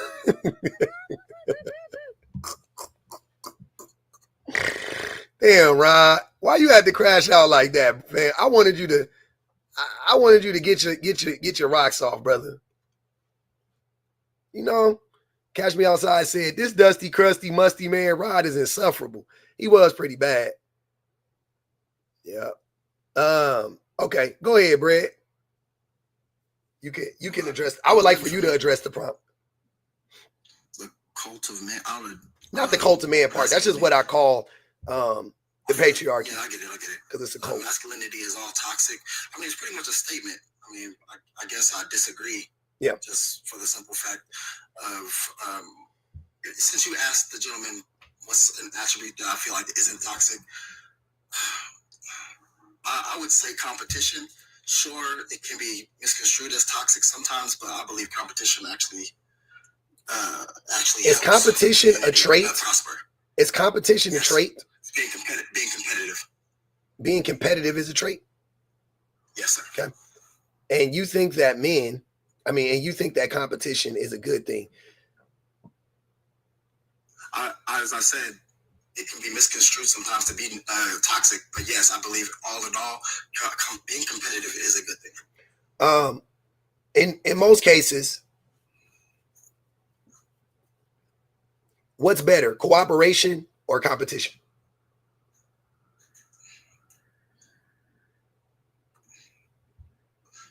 I believe it's apples and oranges. No, they're maybe even apples and kiwis. You know, like, because you have cooperation in competition oftentimes, and sometimes you have competition inside cooperation. So, sadly, wait. Then how would it be apples and oranges? It would be that would further prove that. Never mind. But I'm saying they're both fruits. They both can go together, but it's hard to compare the two. That's what I was saying. Is it hard to compare the two? It seems very easy to compare it, right? So you can either work against another person, or you can work with the person, because that's what competition is, right? Essentially, you can either work against the group or you can work with the group. So it's super easy. They go hand in hand. I don't know what you're talking about. Assuming that all people are going the same way. No, you don't have to assume anything. In this scenario, what I'm saying is that if you had a choice between competing with somebody or working with somebody, which one would be more beneficial? Well, it's often always beneficial to cooperate first before you compete. Yeah. Cooperation is almost always, if not always, going to trump competition, right? If you're in a relationship with your wife, yeah, you can't name the time when it wouldn't. No, I'm sorry. Yes, you can't name a time when it wouldn't. You're just saying no because you don't know what the fuck you're talking about as usual. You can't name a time when it doesn't apply. Name a time when it doesn't apply. When you're going the wrong way, you can cooperate with each other all day, all night. If you're going the wrong way, you're just going to cooperate into going into failure. But if somebody challenges the leader and competes with them to change your direction, then yes, it's gonna end in better results. Is a challenge a competition? In the way that you're describing, right? No. No. Yes, absolutely it is. It's not. You're competing for power. You're not. No, sir. Yeah. What is the challenge then? The challenge would be, hold on. You're challenging their authority. So you're going against a direct order or a direct order. So you're challenging their authority. You're not competing against them. What are you talking about? Challenges someone for authority. What are you trying to obtain? Whatever you're trying to do in a situation, you said, I'm using your vague ass bread. Listen, you're not trying to have authority. You're not. I am saying this in good faith. You're saying in your argument, hey, what if we're going in the wrong direction, quote unquote? I know you didn't mean that literally. So I just thought about scenarios in which that would apply, right? Let's say you guys were working on a project together. Let's say you were in a math class and you're trying to solve an equation, right? And you have a captain of the math leagues, right? And the captain is saying, we're going to do it this way. And you're like, no, that's actually not the way we should do it. You're not competing with them at that point. You're not competing against them. You're still on the same team. You're just challenging. You're not challenging of wits. That's stupid. That doesn't even make sense. The statement doesn't make sense. It's not how it would be said. How does one become the captain of the math leagues? Let's just go there. They compete. So you're not competing to be the captain of the math leagues. You're just competing. You're just challenging them on this one particular problem, which happens often. I would assume. Challenge is, in definition, is part of competition. It's not. A challenge is part of not competition. in this. It's okay. It's okay. Listen to what I'm telling you. Public. In this situation, it's not, brother. I promise you, it's not. When you say it's okay, so to cooperate, say that to yourself. To cooperate, we would both have to have the same destination that we were trying to get to. Yes. You're both on the same team. There's an equation. You're trying to solve it. He's, she, they are saying, listen, Brad, don't respond before because you don't know what you're talking about. That's why y'all always fall on your face. I'm using what? No. I made this, sir. Stop. You won't have to ask anything if you listen. I promise you. So you guys are on the same team in this scenario, right? Because you're both going in the same place. You're both trying to solve this equation. That's the destination. Solve the equation. That's the goal. You're on the same team. You have a leader that is leading you guys astray in this situation. They don't know what they're doing when it comes to this problem. You know better. You know how to solve this problem. You've solved it before. You've solved similar problems, whatever. This is your area of specialties. So you tell the leader, hey, that's wrong, right? Let me show you. And then you step up and you show them. You're not competing against them. It's not a competition. What are you talking about? That's how cooperation works. It's not like everybody has the same right. That's not how it works. It's I know this, you know that, or maybe you need to solve a part of the equation, right? Maybe you can't solve the whole thing, but to get to the next part, you're like, that part is wrong. I know that. I solved it. It's right here. Boom. This is that part. Oh, cool. Now we can solve the next. That's how you do it. It's not a competition. You're not competing to be the leader. You're just telling them that they're wrong. And in a cooperative situation, the leader would go, "Oh shit, thank you for telling me that. Thank you for showing us that." And then they would change their behavior. Right? They would go, "Okay, cool. We're going to go with that. That's right. Let's go." And now you guys are working together again to solve the fucking problem, i.e. cooperation works. Tell me when competition would work. Here's what I'm saying. So let's play it out in your scenario. You guys are both on the same team. My scenario. Yeah, in your scenario, the one that I don't know. I think the one you're trying to paint. You're both on the same team. There's 4 people on the team. The one you basically are saying like y'all should split up fucking 2 and 2 and compete to see who solves the problem first. That wouldn't help you. That would slow you down. I promise you. It would be much faster if all 4 of you guys sit down and examine the problem. I guarantee you. That's what I'm trying to tell you. And no, public, I get it. You're right. You're right. It would often work better with cooperation. It would always work better. No. Always. It would always work better. It would always work better. Public, if you need the small victory, you got it. It's not small, sir. It's not a victory. Sir, it's okay. It's okay. Cooperation works. I never brought up cooperation. I brought up being competitive. So I brought it up. Do you know why? Do you know why I brought it up? Hold on. No, Brad. You can't finish. You know why I brought up cooperation when you brought up competition? Because you needed a caveat in order to make your point work? Nope. Because you asked me a direct question and then you introduced something new to the conversation and I had to introduce a scenario for it so that it could make sense? Nope. I brought it up because because competition, again, in and of itself, isn't a good thing. I would disagree. I think it helps progression. And that's when I introduced the idea of cooperation. Because the most efficient way will be cooperation. Hold on. Why are you talking while I'm talking since you thought you knew everything, right? Because you keep cutting me off and then because you don't make sense. And then you gish gallop to other No, things. I'm not gish galloping. I'm literally on the exact same point.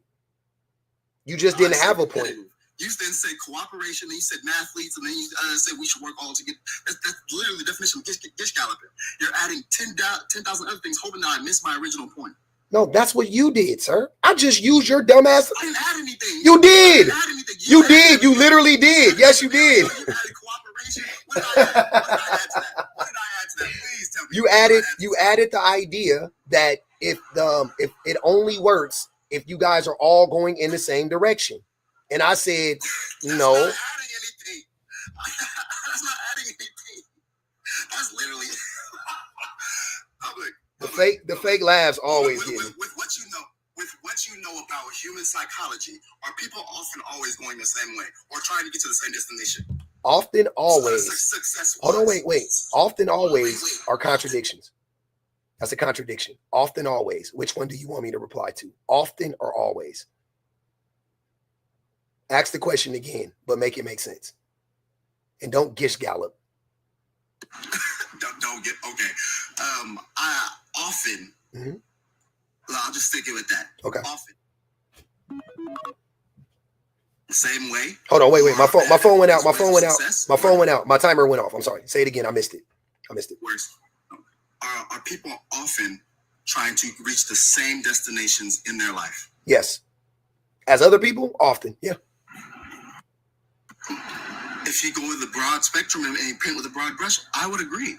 You're asking me. The question you're asking is broad in nature. Chill out.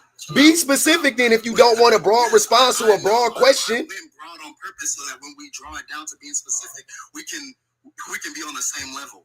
Man, who be listening to y'all? Seriously, y'all got it. You got a family, like you have like a job. Yeah. You like work with people. I have a family. Like Jesus Christ, man, you guys are so fucking not well in the head. It's crazy. I'm not well in the head. No, you're not, bro. Like the shit you're saying is so dumb. You're being completely competitive and argumentative for no reason. I'm not. You're projecting. Stop. Yes, you are. Okay. I'm not projecting. You are. Okay. Thank you. With what you know about human psychology and people often trying to get to the same destination, when you pull it down to the specifics of their destinations, do they all look the same? What? That's what you call a word salad. What the fuck are you talking about? Huh? Do people's Go ahead, Rich. of success? I don't know what he's talking about. I gotta go. Go ahead, Rich. You got it. I'll be back. You got it. I'll be right back. I gotta open my door.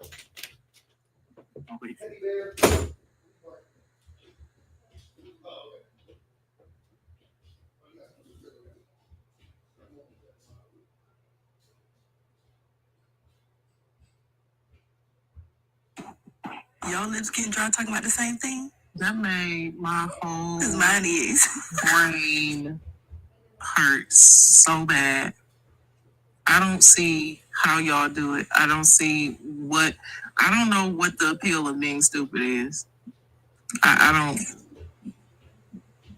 have no idea. It doesn't sound fun to me. I think what has been displayed is masculinity on the panel, which is why we say it is all toxic. So can I just say, I heard you guys talking about competition and how it's bad. But the fact is, competition, if whatever your jobs are on the panel, whatever your professions are, there will only be a certain number of openings for those jobs. So competition is inevitable. So you merely being competitive just means that it just equips you better. It's only inevitable in capitalism. It doesn't have to be inevitable. It's not inevitable in nature. It is inevitable. In fact, it's not, Rich. It's not. Don't say stuff like that you don't understand. It's not inevitable in nature. It's inevitable in our system. I agree. It's not inevitable in nature. It's not. Well, the thing is, we live in a world. Let's just agree on these things. We live in a world where we all need jobs, and we all have professions, and we all have aspirations. Regardless of even if we want to be in a system of whatever, communism, just for argument's sake, right? We still will have a certain number of doctors. We can only have a certain number of doctors, lawyers, what have you, right? So those spaces will be limited regardless. What? Right? Those will be. What are you talking about? And you know what? Honestly, I'm glad that you talked about the positions that people, work in. If you're talking about like the job ecosystem, a lot of this stuff could be, a lot of these competitive problems that capitalism creates could be resolved by allowing for people to have jobs, to study what they desire to study, because most of the jobs are complementary.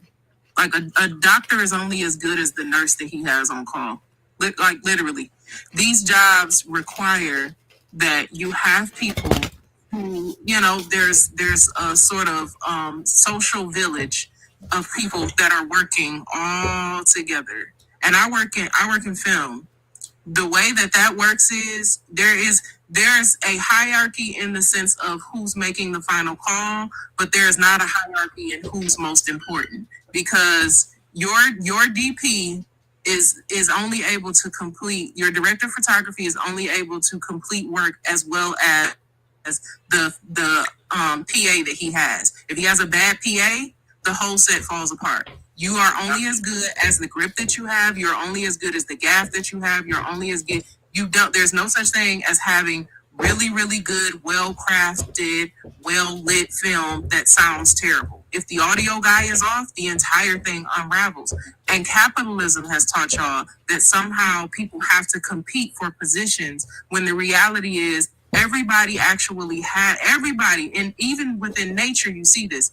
Everybody has a job that complements each other, that is working in conjunction with each other and not in opposition of each other. Capitalism shrinks down the amount of people who can do those jobs, and then it has people compete for them where they really don't actually have to. There is enough space for people to be able to do these jobs.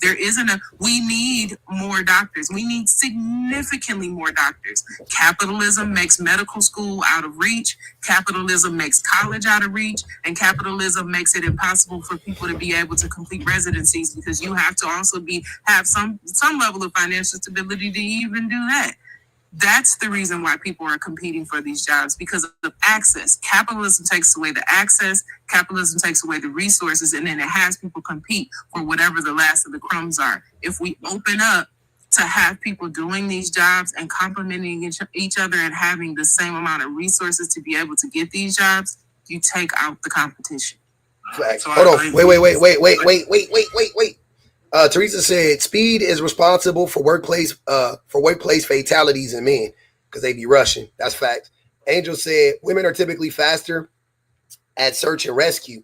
In training, they don't switch out the dummies for me. Damn.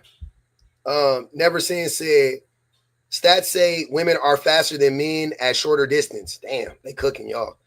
Jocelyn said the literal firefighter says you're wrong, but we're dumb. Sir, take your L and go away. It's embarrassing. Jocelyn said, you're a D student. Explains your basic POV. 3 said, public, I hope you get psychotherapist Previn Carrion on here sometime. He will back you. His tube is the empty chair. Oh, I'm gonna look. I think you told me about them. Jocelyn said, you don't get to be condescending when you're wrong, sir. Keep it cute. They're always condescending and they're always wrong. Aqua said, a job economy shows assembly line jobs are replaced by the engineer's inventions. Men say physical strength is a reason to justify why they are more qualified than women. Count your days of employment. Exactly. If men were so strong and so efficient, then why are they looking? Why are these capitalists looking to replace us? If we're so strong and we're so efficient and we're so effective, why are they looking to replace us? And the jobs that women have, they're not really able to replace those. Like the jobs, like they're robots are not being introduced in the school system. AI is being introduced. AI is literally everywhere, literally, right. So and it is not. And AI is not taking over education. As far as my wife uses AI, it makes her job easier in education. Her job is not at risk. Okay, so the stage that AI is now, I'm not saying one day it won't be at risk. I'm saying the jobs that they are replacing first are the jobs that men are doing. All those jobs that y'all talking about, they're so dangerous and they're so laborsome. Those are like the line jobs are the first ones to get replaced by robots and machines. The assembly line jobs, they was the first ones to go. BPG will tell you. Fuck. She in Detroit. It was the first fucking jobs to go. The deindustrialization of America started happening in like 1973, 1972. It was like they've been already taking out the jobs and putting in robots and shit like that. I don't know what y'all talking about. If men are so strong and so powerful, why the fuck do these oligarchs and these capitalists at every single turn figure out a way to get men out? Because it saves them money. Because no, it saves them money in so many ways. Because men fuck up on the job, right? You got hazards because men are stupid as fuck and they play around on jobs and they're not that efficient. They're not as efficient as you guys think they are. B, they men also aren't as strong as you guys are saying they are because their bodies break down. They get tired, they get sick, right? And they can't do the job as effectively. Yeah, that's the human body, bro. That's what happens. Because we aren't strong enough. Jesus fucking Christ. I understand what it is. I'm telling you what it is. We aren't strong enough. So when you guys say, oh, men are stronger, and no, we're not, we're weak too. We can't do it either. Obviously, we have a limit, bro. Like, I don't. You can speak. And when I black people ain't had no. Hey, hold on. Black people ain't had no limit. I ain't gonna even hold you. when we was picking that cotton. Hey, hold on, wait. I seen I read a story about how black people were forced to pick cotton even when their tendons would detach. So like their shoulder like would detach from the tendon and they would still have to figure out a way to pick cotton. And not only did they have to pick cotton, they had to pick it at the same fucking rate that they picked it when they were in complete health. In perfect health. The expectation never changed for slaves. It never changed. It was the same. Sick, gotta go. Pregnant, gotta pick the same amount. Crazy. Right? Can I make the point I was making before about competition? Right. So I was saying competition's inevitable, right? It was a mistake, I guess, in hindsight because it just went on and it led to a tangent. But let's take a movie star. Let's take you want to be an actor, a Hollywood actor, right? There are only so many roles. You're going to have to compete no matter what, right? So being competitive just equips you better to do it better. Being competitive is a tool that people use to succeed. And what's interesting is that when we take these same traits that we are now diminishing, right, and attribute them to females women in the world, suddenly they become great. Suddenly it's yes, queen, and all this. Suddenly it's great. Suddenly we champion them, right? The exact same traits that we are now downplaying and diminishing, right? So I just think it's a clear double standard, right? Can someone correct me if I'm wrong? If we are equating like men being in the workforce to competitiveness, aren't women outpacing men in the workforce right now? Yes. So wouldn't that be a feminine trait instead of a masculine trait if we are going based on the definitions which are commonly which are commonly attributed to certain genders? So if women are outpacing y'all in the workforce, that would mean that this is a trait that is mostly attributed to women, which would make it feminine, not masculine. You know what's actually, you know what also is ridiculous, because if we were to go with the logic that they are using, women excel in education. Like like they are far exceeding men in education. There is not a man that I've ever met that would just blatantly say that women are more intelligent than men inherently, like just naturally. Like that, like when they have these conversations about like who can and cannot compete, who is and is not equipped, education absolutely never, ever, ever comes up. Because if we start to talk about people who are doing things that would prove that they are inherently good at a thing, why don't y'all ever just listen to us and bow out? Because women are excelling and surpassing men in education. Can I be the first man to tell you? I don't know if it's innate. I don't know when it happened, but at some point in time, women actually did end up being smarter than men, like more intelligent than men. I don't know when it happened. Like, I don't know what decade or what century or whatever, but it's clear that shit has happened.